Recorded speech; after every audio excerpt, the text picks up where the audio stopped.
আমি কাইম ভাই আপনার অনুমতি নিয়েই আসলে একটু মঞ্জু ভাইকে একটু প্রথম প্রশ্নটা করতে চাই।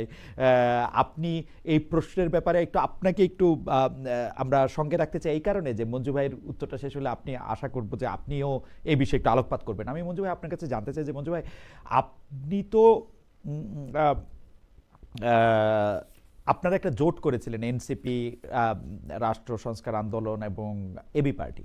সেই জোটটি বোধহয় বাংলাদেশের ইতিহাসে সবচেয়ে কম সময়ের জোট, কারণ কয়েকদিনের পরে সেই জোটটি ভেঙে যায়, হাসান কায়ুম ভাই এতে ইয়ে করে নাই। আপনি জামায়াতে ইসলামীর নেতৃত্বে যে জোট সেটি এনসিপি এবং আপনারা এটাতে জোট করলেন।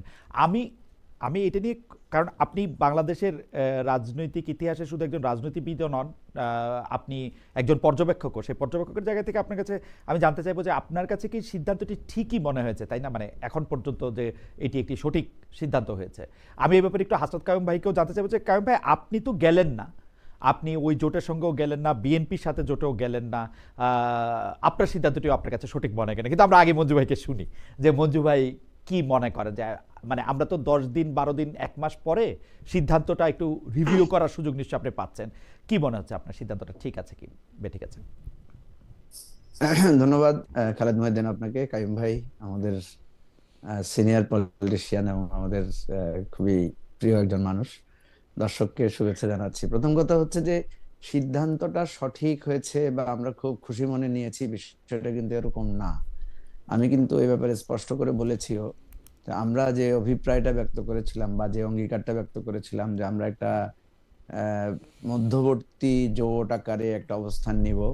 নতুন রাজনীতির যারা আমরা স্বপ্ন দেখেছিলাম বা নতুন রাজনৈতিক বন্দোবস্তের জায়গায় আমরা দাঁড়াতে চেয়েছিলাম, তারা কিন্তু একটা তৃতীয় জোট আমরা তৈরি করেছিলাম এবং আমরা সেটা বলেছিলাম যে বিএনপি এবং জামাতের যে দুই ধারার রাজনৈতিক মেরুকরণ ঘটছে, এর বাইরে এসে আমরা একটা তৃতীয় মেরুকরণ করার জন্যই আমরা কাজটা করি। আপনি নিশ্চয়ই জানেন খালেদ মহিউদ্দিন, আমরা কিন্তু 9টা দল প্রথমত চেষ্টা করেছিলাম। 9টা দলের বাইরে আরেকটা সংগঠন ছিল যেটাকে দল বলা যায় না, কিন্তু সেটা হচ্ছে আপ বাংলাদেশ নামে একটা পলিটিক্যাল অর্গানাইজেশন আছে। এই 10টা আমাদের এক ধরনের চেষ্টা ছিল যে আমরা এই 10টা সংগঠন মিলে দাঁড়াতে পারি কিনা। তো 9 দলের আমরা বেশ কয়েকটা মিটিং করেছি। আমাদের গণ আহ, যে আমাদের গণসংহতি আন্দোলনের যে প্রধান সমন্বয়ক জনাব সাকির, ওখানে আমরা কিন্তু মিটিং করেছি প্রথমে।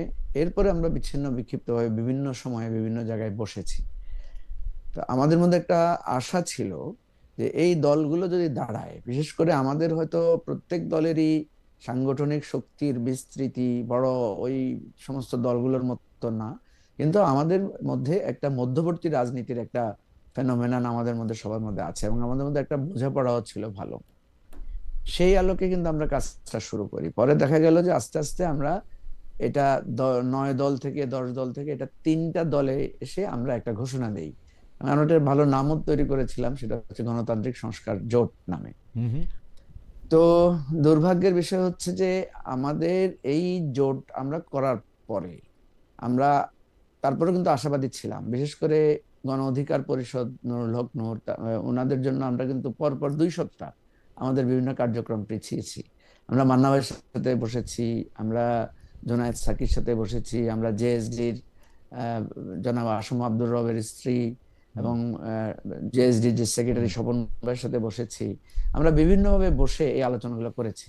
কিন্তু একটা পর্যায়ে এসে আমরা দেখলাম যে মান্না ভাই, সাকি ভাই, তারপরে জেএসডি, ওনারা বিএনপির সাথে অ্যালায়েন্সের ব্যাপারে ওনারা আগ্রহ প্রকাশ করেছেন। আমরা যখন অ্যালায়েন্সের আলোচনাটা করছিলাম, আমরা কিন্তু একটা পথ খোলা রেখেছিলাম যে আমরা নিজেরা একটা জোট করব, একা আমরা দাঁড়ানোর চেষ্টা করব। যদি আমরা দাঁড়াতে নাও পারি, আমরা যদি বৃহত্তর কোনো জোটে আমাদেরকে বাধ্য হয়ে যেতে হয় বা যাওয়ার মতো পরিস্থিতি তৈরি হয়, তাহলে কিন্তু আমরা একদম পথটা বন্ধ করব না। কিন্তু আমাদের প্রাইম চাওয়া ছিল যে আমরা মাঝখানে দাঁড়াবো। কাইম ভাই, আমরা, এনসিপি নেতৃবৃন্দ, আমরা কিন্তু এই 3টা দলের মধ্যে একটা দৃঢ়তা তৈরি হয়েছিল বলে আমরা কিন্তু 3টা দল মিলে একটা জোট আমরা ঘোষণা করে দিয়েছিলাম। দুর্ভাগ্য যেটা, সেটা হলো যে এই ঘটনার পরে বেশ কিছু ঘটনা ঘটেছে। সেটা হচ্ছে যে বিভিন্ন জায়গায় বিএনপির নেতৃবৃন্দ বা কোথাও কোথাও আরো শক্তিশালী দলগুলো দেখা যাচ্ছে যে এই ছোট প্রার্থীদের ব্যাপারে তাদের নানা রকমের বাধা বিপত্তি। যেমন একটি ঘটনা আপনি জানেন যে বরিশালে আমাদের দলের সেক্রেটারি ব্যারিস্টার ফুয়াদকে হুম, সেখানে বিএনপির লোকেরা এক ধরনের বাধা সৃষ্টি করেছিল, তাকে মারতে মারতে যাওয়ার জন্য উদ্যত হয়েছিল, এরকম একটা ঘটনা ঘটেছিল। এরপরে যেটা সবচেয়ে বড় ঘটনা ঘটেছে বাংলাদেশে, সেটা হচ্ছে নির্বাচনের তফসিল ঘোষণার দিনই শরীফ ওসমান হাদী, তার একজন স্বতন্ত্র প্রার্থী এবং বেশ ভোকাল একজন অ্যাক্টিভিস্ট ছিলেন, তার হত্যাকাণ্ড এবং তার হত্যাকাণ্ড পরবর্তীতে তার হত্যাকারীদের ধরতে না পারা এবং তাদের ইন্ডিয়া পালিয়ে যাওয়ার ঘটনার পরে আমরা দেখলাম যে রাজনৈতিক অঙ্গনে একটা বিরাট চাঞ্চল্য তৈরি হয়েছে। এনসিপির নেতাকর্মীদের মধ্যে আমরা দেখলাম যে তারা নানা ধরনের ইনসিকিউরিটি ডেভেলপ করেছে এবং বিভিন্ন প্রার্থীদেরকে বা নেতৃবৃন্দকে গানম্যান দেয়া, তাদের নিরাপত্তা নিশ্চিত করা, এই ধরনের অনেক আলাপ আলোচনা তখন উঠেছিল, আপনারা জানেন। এরকম পরিপ্রেক্ষিতে আমরা দেখলাম যে প্রথমত আমাদের যে জোটটা হয়েছিল সেখানে আমরা জোটের মুখপাত্র বানিয়েছিলাম নাহিদ ইসলামকে, এনসিপির যিনি প্রধান। তো এনসিপির পক্ষ থেকে প্রথম এই আলোচনাটা উঠলো যে আমরা আসলে মাঝখানে দাঁড়িয়ে থাকা ঠিক হবে নাকি আমাদের কোনো দিকে মুভ করা ঠিক হবে। এই বিষয়টা নিয়ে আমরা ব্যক্তিগতভাবে আমি কাইম ভাইয়ের সাথে কথা বলেছি। কাইম ভাই কিন্তু প্রথম থেকে বলেছিলেন যে না, আমাদের আসলে মাঝখানে দাঁড়াতে হবে। কাইম ভাই একটা খুব ভালো কথা বলেছিলেন যে এবারে নির্বাচনটাকে সাধারণ নির্বাচনের মতো না নিয়ে এটাকে রাজনৈতিক নির্বাচন আকারে নেওয়া যায় কিনা, ওকে। যেটা সত্তরে হয়েছিল, 47-এ মঞ্জু বা ভাই একটু যদি আমরা আমরা মূল বিস্তারে যে একটু যদি সংক্ষেপ করতেন, আমি এই জায়গায় আর মানে মানে একটু যদি সংক্ষেপ করতেন। আমি আমি আমি জি সংক্ষেপের জায়গাটা চলে এসেছি। জি। সেটা হচ্ছে এখানে এসে প্রথমত এনসিপির পক্ষ থেকে এই আলোচনাটা উঠেছে যে না, আমরা মাঝখানে থাকাটা ঠিক মনে করছি না।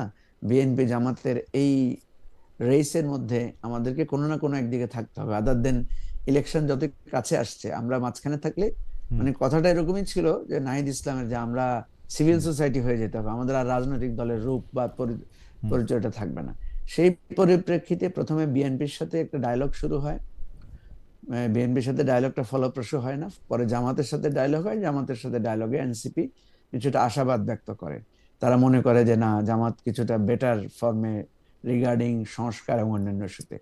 সেক্ষেত্রে পরে আমি নাহিদ ইসলাম এবং কাইম ভাই আমরা বসেছিলাম। কাইম ভাই বলেছেন যে না, জামাতের সাথে এই জায়গায় বা যে কোনো, আপনারা যদি অন্য জোটের সাথে যান তাহলে আমাদের পক্ষে এখানে কাজ করা কঠিন হবে বা আমরা পারবো না। হুম তারপরে আমরা আমাদের দলে বসেছিলাম, আমাদের দলের আলোচনায় আমরা দেখলাম যে আমরা একটা জোট করলাম এত আশা করে, এবং সত্যিকার অর্থে আমাদের কাছেও মনে হলো যে এরকম একটা পরিস্থিতিতে আমরা মাঝখানে দাঁড়ালে, এবং আপনি জানেন হয়তো আমরা যখন তিনটা দল মিলে একটা জোট করেছি তখন অনেক রাজনৈতিক বিশ্লেষক আমাদেরকে ব্যাপকভাবে নিরুৎসাহিত করেছে।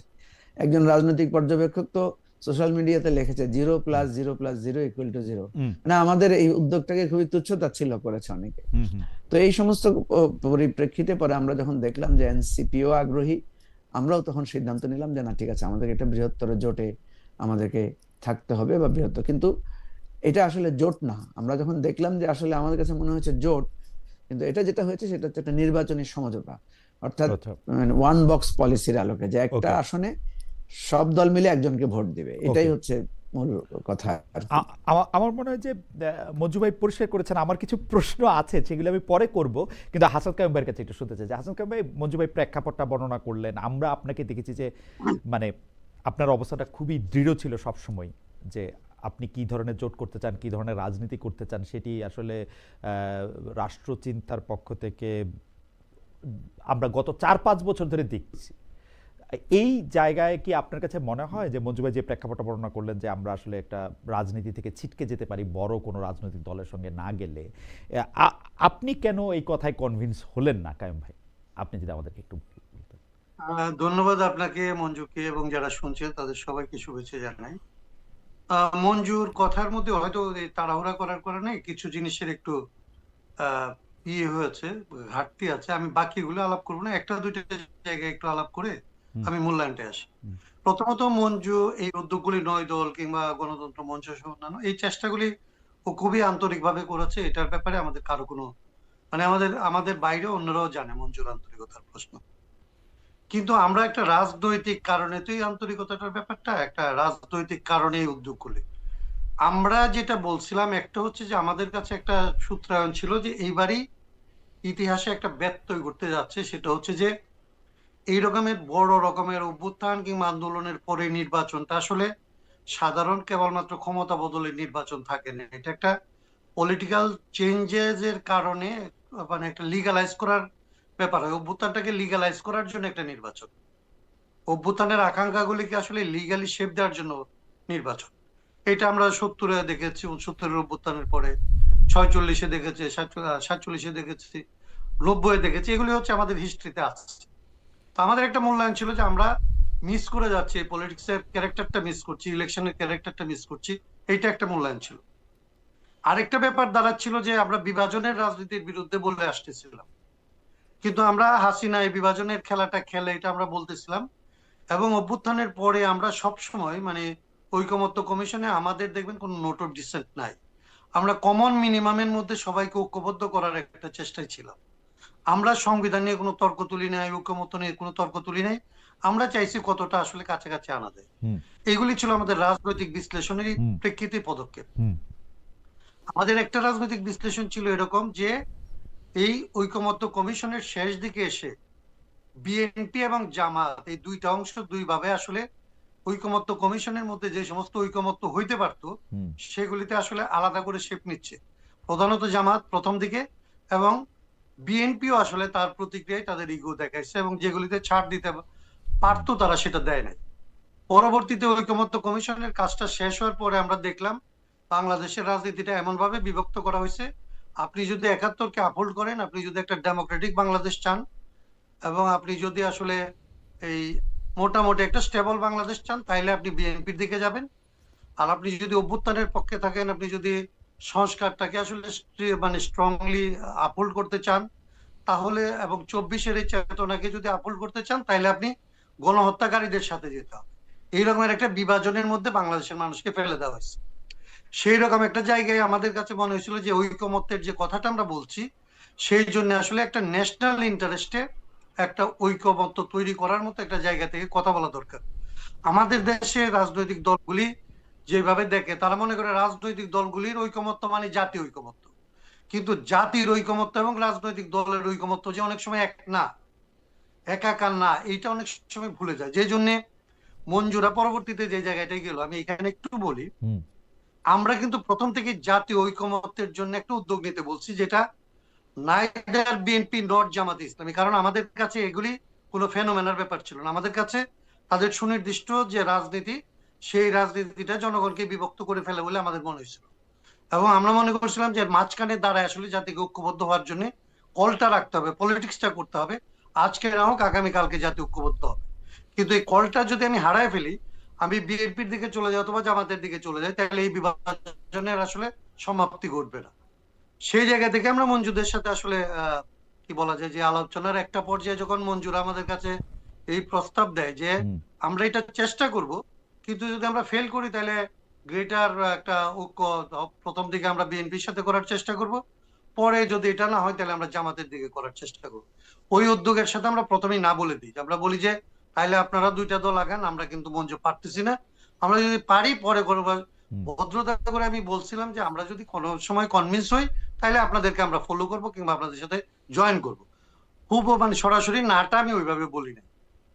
বাট ওকে ওই সময় তারা এই উদ্যোগটা দুই দল মিলাই নিতে পারে নাই বা নেয় নাই তারা কোনো কারণে। পরবর্তীতে কিছুদিন পরে কিন্তু তারা আমাদের সাথে এই কমিটমেন্টে আসে যে রাজনৈতিক জোটটাই হচ্ছে প্রধান, নির্বাচনটা হচ্ছে এর মধ্যে একটা ইনসিডেন্ট, নির্বাচনটা আমরা করব, হুম নির্বাচনে আমরা আসলে আসন পাবো কি পাবো না, হুম জিতবো কি জিতবো না, এটা ব্যাপার না। যদি আমরা জিতি ভালো, নাও যদি জিতি আমরা লং টার্মে একটা পলিটিক্স করব, এবং সেই জন্য এই জোটটা হচ্ছে একটা পলিটিক্যাল জোট। কিন্তু হুম বাকি যেগুলি আসলে মঞ্জু বলছে পরের জিনিসটা আমি আর বর্ণনা করতে চাই না। ওনারা যখন আসলে প্রধানত এনসিপি, আমি অনেক পরে জানছি এনসিপি যখন ডিসিশন নিছে, হুম তখন মঞ্জু এবং আমাকে আসলে এনসিপির যে যাকে আমরা মুখপাত্র করছিলাম এই জোটের, হুম ওরা এসে বলে যে আমরা এরকম একটা পর্যায়ের মধ্যে পৌঁছাইছি, আমরা এদের সাথে আলাপ করছি, ওদের সাথে আলাপ করছি ইত্যাদি। তো আমার দিক থেকে আমি খুব স্বাভাবিকভাবে বলি যে আমাদের পক্ষে তো এটা সম্ভব না, এটা তো আসলে আমাদের কমিটমেন্ট যেটা ছিল না কাইম ভাই, তার থেকে আমি বেরিয়ে কাইম ভাই, আমি একটু বোঝার জন্য যে আমি ধরেন, শেষ করি। আচ্ছা শেষ করেন জি শেষ করেন প্লিজ, আমি সরি। বলতে চাচ্ছি যে এখনো পর্যন্ত আমাদের উপলব্ধি, আপনি যেটা প্রশ্ন করছিলেন আমার উপলব্ধি কিংবা আমাদের দলের উপলব্ধি হচ্ছে যে আমরা এখনো খুবই মাইনরিটি হইতে পারি দলের দিক থেকে। অনেক সময় ট্রুথটা হচ্ছে মাইনরিটির সাথেও থাকে, পিপলস ইন্টারেস্ট অনেক সময় মাইনরিটির সাথে থাকে। আমি এটাতে কনভিন্সড। আমি মনে করি যে ন্যাশনাল ইন্টারেস্টে যে পলিটিক্সটা করা দরকার, পার্টিগুলিকে আমি তার সাথে আনতে পারি নাই, কিন্তু পিপল এটার সাথেই আছে, পিপল এই কলটার মধ্যে আছে। পিপল বিভাজনটা চায় না, পিপল মুক্তিযুদ্ধকেও ধারণ করতে চায়, 24কেও ধারণ করতে চায়, গণতান্ত্রিক বাংলাদেশও চায়, ঘুষ দুর্নীতি চাঁদাবাজি মুক্ত বাংলাদেশও চায়। পিপল বাংলাদেশের মানুষের ধর্মীয় অনুভূতিকে শ্রদ্ধা করতে চায়, এগুলি সবগুলিকে একসাথে ধারণ করে ইনক্লুসিভ একটা বাংলাদেশ চায়। এরা এই দুইটা রাজনৈতিক দল যেভাবে দুই ভাগে ভাগ করছে এবং যেভাবে রাজনৈতিক দলগুলি বাকি রাজনৈতিক দলগুলি তাদের সাথে গিয়ে এই বিভাজনটাকে আসলে সঙ্গত মনে করে তাদের সাথে অংশী হয়েছে, সেইটা আসলে বাংলাদেশের মানুষের অভ্যুত্থানের সাথে, বাংলাদেশের মানুষের আকাঙ্ক্ষার সাথে আসলে সঠিক হয় না। এটা আমি মনে করি যে তাদের সাথে এক ধরনের প্রতারণা করা হয়েছে, এই শব্দটা আমি বলবো না, কিন্তু এই আকাঙ্ক্ষাটাকে তারা আসলে ধারণ করে নাই। আপনি শেষ হলে বললেন আমার একটা প্রশ্ন। আমাদের জায়গাটা এখন আমি ঠিক মনে করি। আচ্ছা, এবার যদি বলেন। আচ্ছা কাইয়ুম ভাই, আমরা তো আপনারে মানে একটা রাজনৈতিক শিক্ষক হিসেবে পাই, মানে এটা রাজনীতি বিজ্ঞানের না, বাংলাদেশের রাজনীতির শিক্ষক হিসেবে। আপনি বলতেছিলেন যে অনেক সময় যারা মাইনরিটি তারাও আসলে সত্যের জায়গায় থাকতে পারে। আমি যদি গত 4-5 বছরের কথা বলি, আপনি এমন অনেক কথা বলছেন যেগুলি আপনাকে হয়তো পপুলিস্ট জায়গা থেকে হয়তো আপনাকে অনেক নিন্দামন্দ শুনতে হয়েছে, যে ক্ষমতার জায়গা থেকে অনেক আক্রমণ শুনতে হয়েছে। কিন্তু আমি একটা জিনিস বুঝি না, যেটা হলো আমি আপনার কাছে শিখলাম যে আমাকে খোলা মনে থাকতে হবে, আমার মনটা হয়তো ওপেন। কিন্তু আপনি জামায়াতের ক্ষেত্রে বা জামায়াতের জোটে যাওয়ার ক্ষেত্রে যেই মানে আপনার এটাকে রিজার্ভেশন বলবো না অ্যালার্জি বলবো আমি জানবো না, মানে জানি না, মানে আপনি যে একটা শক্ত প্রতিরোধী ভূমিকা দেখাইলেন, কিন্তু আমি এটা কিন্তু বুঝতে পারি না যে এমন কোন কথা এনসিপি বলছে জামাত বলে নাই, বা জামাত বলছে এনসিপি করে না। মানে এনসিপি আর জামাতের মধ্যে মানে অবস্থানগতভাবে তফাৎটা কি ছিল? যদি আপনি এটা মুক্তিযুদ্ধের প্রশ্ন বলেন, 24 বলেন, 71 বলেন, ধর্মীয় অনুভূতি বলেন, আমি তো এনসিপির সাথে জামায়াতের বড় তফাৎ দেখি নাই। আপনি খুশি খুশি এনসিপির সাথে গেলেন, এনসিপির ইয়াকে মুখপাত্র দিলেন, কিন্তু জামায়াতের ব্যাপারে আপনি একদমই সহ্য করতে পারলেন। মানে এই ব্যাপারটা মানে আপনি এত প্রেজুডিসড কেন, এটা যদি আমি একটু বলতেন আর কি। আমি কোনো প্রেজুডিস থেকে এটা করি না। এনসিপি হচ্ছে এখনো পর্যন্ত কোনো পার্টি না, তারা নিজেরা পাবলিকলি ক্লেম করে যে তারা পার্টি, কিন্তু আমাদের সাথে যখন আলাপ করে তখন তারা বলে yet to be taken shape, এটা এখনো শেপ নেয় নাই। তাদের এখনো পর্যন্ত কোনো রাজনীতি আপনি নির্ধারিত করে বলতে পারবেন না। এখন পর্যন্ত এটা শুনলে আপনার খারাপ লাগতে পারে, এনসিপি যা ভালো কথা বলে সেটা হচ্ছে রাষ্ট্রচিন্তা কিংবা রাষ্ট্র সংস্কার, যে কথাগুলি বলবে, এর বাইরে তার তো কোনো নিজস্ব কথা নাই। একটুকু আমি বুঝতে পারি, যেটা করে রাজনীতি অ্যাক্ট করে, জি অ্যাক্ট করার ক্ষেত্রে জামাতে ইসলামীকে আমি, জামাতে ইসলামের ব্যাপারে আমার কোনো অ্যালার্জি নেই। জামাতে ইসলামীকে আমি দুইটা জায়গা থেকে রাজনৈতিক ভাবে বিরোধিতা করি। একটা হচ্ছে 46 বছর আরে 53 বছরে আপনি গণহত্যাটাকে বুঝতে পারবেন না যে আপনি একটা ভুল করছেন, এবং ওই মনস্তত্ত্ব দিয়ে আপনার দলটা চালাবেন। আপনি গণহত্যাকে আপনার রাজনৈতিক মনস্তত্ত্বের মধ্যে ধারণ করে আপনি নিজেকে গণতান্ত্রিক দাবি করবেন, এটা তো হইতে পারে না। এটা 1 নম্বর কথা। 2 নাম্বার হচ্ছে এটা একটা পার্টি, ওয়েল অর্গানাইজড পার্টি, সে যা করে এটা আসলে পরিকল্পিত ভাবে করে। এনসিপির বেলায় যেটা আমাদের আসলে পক্ষপাত বলতে পারেন, এনসিপির এরা বয়সে কেবল তরুণ এরকম না, এরা রাজনৈতিক ভাবে অনেক শিশুতোষ কথা বলে, যেটা আসলে তারা অর্থ জানে না, রাজনীতির সাথে রাজনৈতিক পরিভাষা জানে না। এটা বলতে আমার লজ্জা করে, আমার বলা উচিত না এদের সম্পর্কে, ছোটদের সম্পর্কে। অনেক ব্যাপারে তার রাজনৈতিক পরিভাষাটার অর্থ না জেনে কথা বলে, রাজনৈতিক শিষ্টাচারটাকে আসলে না বুঝে অর্থ কথা বলে। এক একটা প্রতিষ্ঠান এবং সরকারের মধ্যে পার্থক্য, প্রতিষ্ঠান কোনগুলিকে আসলে কিভাবে আপহোল্ড করে তারপরে ক্রিটিসাইজ করতে হবে, এগুলি না জেনে কথা বলে। এগুলিকে আমি ধরি যে এগুলি হচ্ছে এই বয়সের এবং অভিজ্ঞতার ঘাটতি, এবং সেইখানে আমরা আমি দায়িত্ব মনে করি, মঞ্জু দায়িত্ব মনে করে, এবং অন্যদেরও দায়িত্ব বোধ করা উচিত ছিল যে এরা যে বড় রকমের সাহসী কাজটা করছে এবং এই কাজের পরে যে একটা আত্মম্বরিতা তৈরি হইতে পারে, সেইখানে আসলে তাদের কি আত্মম্বরিতার যে রাজনৈতিক বিভ্রান্তি তৈরি করতে পারে, এগুলি ধাপে ধাপে তাদেরকে আসলে সহায়তা করে শিখানো দরকার ছিল। এটা হইলে বাংলাদেশে উপকৃত হইতো। আমার এই দিক থেকে বলতে পারেন একটা পক্ষপাত কাজ করতে পারে তারুণ্যের প্রতি, তাদের সাহসের প্রতি, এবং তারা স্পর্ধার প্রতি, কিন্তু এইটা এবং তাদের না জানার প্রতি, বলতে পারেন যে আমার আমার মা আমাকে বলতো, আমি এই কথাটা বলে শেষ করি। হুম হুম আমার মা বলতো যে, বাবা রে, তুমি যাকে অপছন্দ করো তার ভুল হচ্ছে তোমার কাছে অপরাধ, আর তুমি যাকে পছন্দ করো তার অপরাধ হচ্ছে তোমার কাছে ভুল। হুম এটা বলতে পারেন যে আমি যেহেতু এনসিপি কে পছন্দ করতাম, হুম এনসিপির এর সাহসটাকে যেহেতু আমি পছন্দ করি, এবং আমি যেহেতু হেড পলিটিক্স এর বাইরে 18 সাল থেকে হুম এই জেনারেশনকে পলিটিক্স এর দিকে আনার চেষ্টা করে গেছি হুম ক্রমাগত, হুম তো আমার এক ধরনের পক্ষপাত থাকতে পারে। আমি ভুল, এদের অপরাধকে হয়তো আমি ভুল মনে করি, কিন্তু জামাতের অপরাধ এবং এদের এটা অপরাধ না, আমি এইভাবে একেবারে ওইভাবে আমি দেখি না। এরা এইসব বিষয়ে একটা স্টেপ নেয় না, সিদ্ধান্ত নেয় না।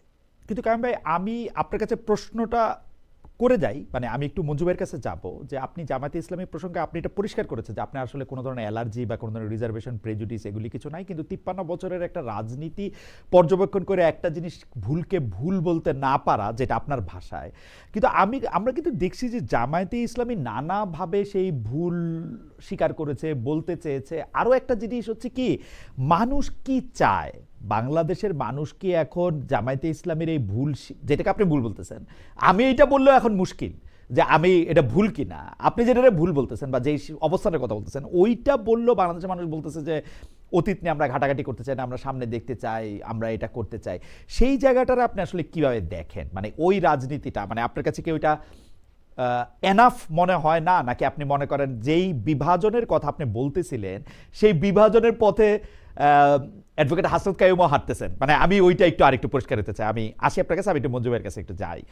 মঞ্জু ভাই, একটা কথা তো শুনতে খুব ভালো যে এইটা আদর্শিক জোট না, এটা একটা নির্বাচনী সমঝোতা, এটা আসলে জোটই না, কিন্তু আমার কাছে কিন্তু মনে হয় যে আদর্শ ছাড়া কোনো একটা পথ চলা একসঙ্গে হইতে পারে না, মানে there is nothing wrong in it, কিন্তু আপনারা কেন বলতে পারে এইটা? তো আপনারা এরকম না যে আপনারা আজকে যদি আওয়ামী লীগ নিষিদ্ধ না হইতো তাহলে আওয়ামী লীগের সাথে আপনারা এটা জোট করতে পারতেন, নাকি পারতেন আমি জানি না, মানে বলতেন যে এটা একটা নির্বাচনী সমঝোতা। আওয়ামী লীগ যদি আপনাকে ধরেন বলতো যে আমাদের সব লোক আপনারা ভোট দেবে, আপনাকে 100 আসন ছেড়ে দেওয়া হবে, তাহলে কি আপনি এটা করতে পারতেন নির্বাচনী সমঝোতার নাম নিয়ে? মানে একটা না একটা আদর্শ তো এটার মধ্যে কাজ করেই। তারপরে আপনারা যদি এখন ক্ষমতায় আসেন বা বিরোধী দলে যান, কোনো না কোনো একটা ইশতেহারের ভিত্তিতে তো আপনারা কাজ করবেন। এখন ঘটনা হইতেছে যে আপনি যে শব্দগুলি ব্যবহার করছেন, তুচ্ছ তাচ্ছিল্য করা, তারপর হচ্ছে যে একেবারে এনসিপি বলছে যে আপনার একটা বৃহত্তর সুশীল সমাজে পরিণত হইলেন, মানে আপনার কাছেই তো আমরা শিখলাম মঞ্জু ভাই যে এটা তো রাজনীতিটা তো একটা স্প্রিন্ট না, এটা তো একটা ম্যারাথন। এটা তো আজকে না হোক 2 দিন পরে 4 দিন পরে এটা হইতো। সো ওই জায়গা থেকে আমি আপনার প্রশ্ন করতে চাই যে জামাতে ইসলামের সাথে এইবারে জোট করাটা এবি পার্টির এক ধরনের বিলুপ্তি কিনা, আত্মহত্যা কিনা, মানে এনসিপির কথা আমি নাই বললাম, আমার চোখে কিন্তু এখন এনসিপি, এবি পার্টি সবাই, জামাত ইসলামী যেহেতু একটা বৃহত্তর দল এবং এটা বিএনপির ক্ষেত্রে গেলেও আমি একই কথাই বলতাম, সেটা এক ধরনের বিলুপ্তি কিনা আসলে মঞ্জু ভাই? হ্যাঁ, এটা তো আমি আমি কিন্তু এই কথাটা ব্যাখ্যা দিয়েছি যে বাংলাদেশের এই নির্বাচনী রাজনীতির যে স্রোতধারা, এটাতে কিন্তু নতুন রাজনৈতিক দলগুলো বিলুপ্ত হয়ে যাওয়ার বা আমি বলেছি দুটো জিনিস, যে একটা জিনিস হচ্ছে অস্তিত্ব এবং সতীত্ব, এই দুইটা জিনিসই কিন্তু ধ্বংস হয়ে যায় বর্তমান যে নির্বাচনী যে ধারা। আপনি দেখবেন যে নাগরিক ঐক্য, গণসংহতি আন্দোলন, তারপরে আপনার জেএসডি, তারপরে আপনার বিপ্লবী ওয়ার্কার্স পার্টি, এই যে সব দলগুলো আমাদের, বা আমরা বি পার্টি, এনসিপি, আমাদের মধ্যে কিন্তু একটা উচ্ছ্বাস ছিল, আকাঙ্ক্ষা ছিল যে আমরা একটা নতুন রাজনীতি দাঁড় করাবো। আমি সবসময় কাইম ভাইকে দুষ্টামি করে বলতাম যে আপনি আমাদের মাথাটা নষ্ট করেছেন, যে এই যে রাষ্ট্র সংস্কার একটা জিনিস আমাদের মাথার মধ্যে ঢুকাইছেন। একদম একদম দেখেন না, ঢুকে নাই মনে হয় মঞ্জু ভাই, আপনি তো বাইরে আসছেন, অসুবিধা নাই, মানে কায়েম ভাইয়ের এটা না না না, আমি বলি কারণ আমাদের এই যে আপনি এখন বললেন না, এই যে এটা কি আদর্শিক জোট, হ্যাঁ, এখানে এই এই আমাদের মধ্যে এই সম্পর্কটা তৈরি হয়েছে কোত্থেকে জানেন? সেটা হচ্ছে এই আমাদের যে সংস্কার কমিশন এবং তারপরে যে ঐকমত্য কমিশনটা শুরু হলো, সেখানে কিন্তু আপনি একটা অদ্ভুত ঘটনা দেখবেন যে মানে রাষ্ট্র সংস্কারদের সবাই মিলে যে একটা গণতন্ত্র মঞ্চ ছিল, ওনারা কিন্তু ঐকমত্য কমিশনে জামাতের সাথে মিটিং করেছেন এবং ওখানে জামাতের নেতাদের সাথে সিপিবির, রাষ্ট্র সংস্কারের, গণসংহতির, ওনাদের কিন্তু দারুণ একটা সুসম্পর্ক তৈরি হয়েছিল। তো এই এই এই যে সংস্কার, এটা ওই যে বললো কাইম ভাইকে আমি দায়ী করব যে উনি এই সংস্কারের বীজটা আমাদের মাথায়, পোকাটা আমাদের মাথায় ঢুকাতে গিয়ে কিন্তু কিন্তু পরোক্ষভাবে মঞ্জু আমাদের ভাই মধ্যে আমি এই একটা মাঝখানে মঞ্জু ভাই আমি মাঝখানে একটা কথা বলি, মানে কথা বলা, একজন আরেকজনের সাথে ডায়লগ এক্সচেঞ্জ করা, আমি এইখানে বলি মানে কেমন একটু ফ্লেক্স মনে হয়, তারপরেও বলি জামায়াতের যে বর্তমান আমির আছেন, নায়েবে আমির আছেন, তারা দুইজন আমাকে এত পছন্দ করেন, মানে জামায়াতের আমির সাহেব তো কর্মী সভায় গিয়েও আমার কথা বলছেন, মানে আমি খুবই অবাক হয়েছি, আরেকজন ছবি তুলে এটার মধ্যে এটা দিছে, এবং খুবই মানে স্নেহের পর্যায়টা কিন্তু অন্যরকম, মানে মানে ডিফারেন্ট লেভেলে, কিন্তু কিন্তু সেইটাতে তো কোনো সমস্যা নাই, আমরা তো একটা রাজনৈতিক দলের মানে সাথে আরেকটা রাজনৈতিক দলের ডায়লগ হবে, ওটা তো আপনিও তো ওইরকমই মানুষ, আপনিও তো ওইরকম বন্ধ মানুষ না মঞ্জু ভাই, মানে না, কায়ুম আমি ভাই। আমি আপনাকে যেটা বলছি, হ্যাঁ, আমি আপনাকে জি, ঘটনাটা বলি, যখন আমাদের ঐকমত্য কমিশনে আলোচনা হচ্ছিল, তখন আমরা সবাই কিন্তু, বিএনপি যখন নোট অফ ডিসেন্ট দিচ্ছিল, হুম, একটা অদ্ভুত পোলারাইজেশন দেখবেন, বিএনপি যখন নোট অফ ডিসেন্ট দিচ্ছিল, আমরা তখন সবাই এক কাতারে দাঁড়িয়ে গেলাম নোট হুম, অফ ডিসেন্টের বিরুদ্ধে। হুম, অর্থাৎ গণতন্ত্র মঞ্চ, এবি পার্টি, এনসিপি, জামাত এবং অন্যান্য ইসলামিক দল, আমরা এক এক কাতারে চলে আসলাম।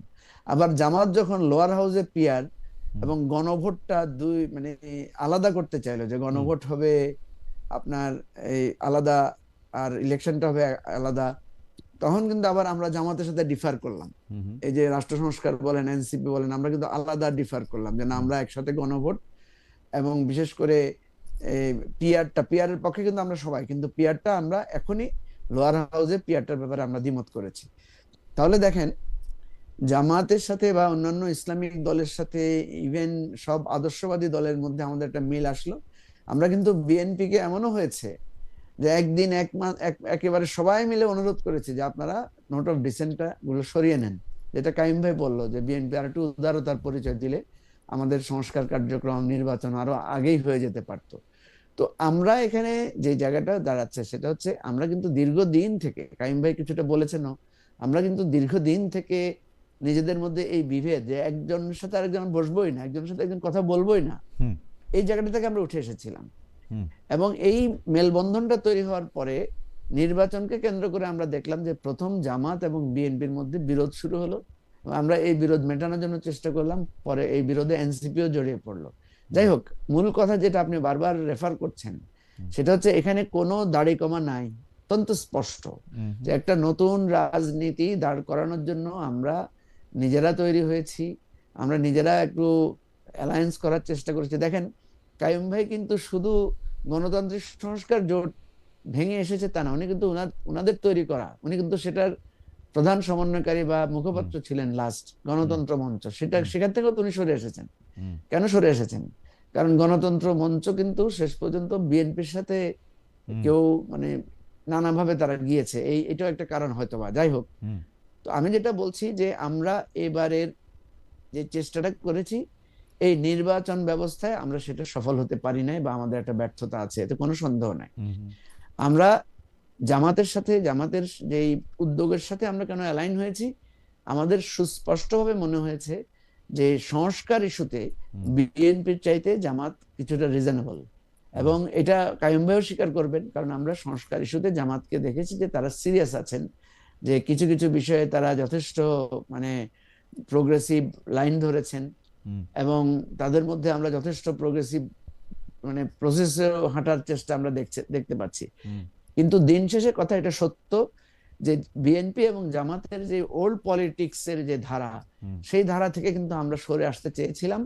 কিন্তু এখানে দুটো দুর্বলতা, একটা হচ্ছে কাইয়ুম ভাইয়ের মতো অত ধৈর্যশীল দৃঢ় হতে পারি নাই, কারণ কাইয়ুম ভাই একটা বিপ্লবী দল না, থেকে এসেছেন, এক।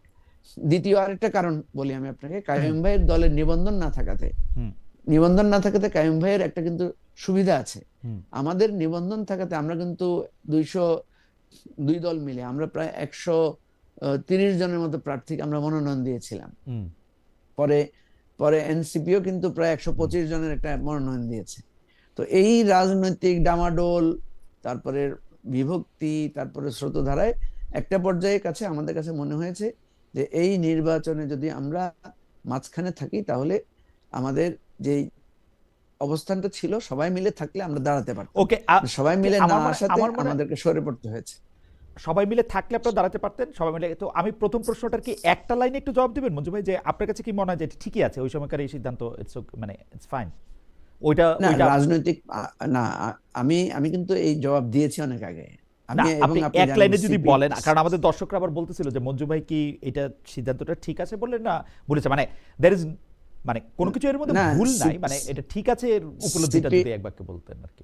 সিপিডির একটা প্রোগ্রামে আমি আপনাকে বলি, সিপিডির একটা প্রোগ্রামে আমি অলরেডি পিপলের কাছে এককভাবে রাজনৈতিক শক্তি নিয়ে দাঁড়ানোর এই স্বপ্ন থেকে সরে আসার জন্য আমি কিন্তু পাবলিকলি ক্ষমা চেয়েছি, হুম নাম্বার ওয়ান। হুম সুতরাং এখানে আপনার প্রশ্নের উত্তরটা পরিষ্কার। ওকে ওকে, নাম্বার টু হচ্ছে ক্ষমা যেহেতু চাইছেন। কম্পারেটিভলি আমাদের কাছে বেটার মনে হয়েছে যে আমরা একা যদি দাঁড়াতাম তার চাইতে এই স্রোতধারায় আমরা যে জামাতের সাথে এই নির্বাচনী রাজনৈতিক সমঝোতা গিয়েছি এটা কম্পারেটিভলি বেটার, ওকে এটা মনে হয়েছে। হাসান যার কাইম কারণে ভাই, আমরা হাসান কাইম ভাই আমি দুইটা বিষয়ে যে প্রশ্নটা আগে করে গেছিলাম যে আপনিও আসলে ঠিক একটা বিভাজনের জায়গা থেকেই আসলে জামাতে ইসলামী বা জামাতে ইসলামী ছাড়া অন্য দলগুলিকে আলাদা চোখে দেখতেছেন কিনা, আর হচ্ছে যে সংস্কারের প্রশ্ন মঞ্জু ভাই কিছু বললেন সেটার ব্যাপারেও আপনি যদি একটু আলোকপাত করেন।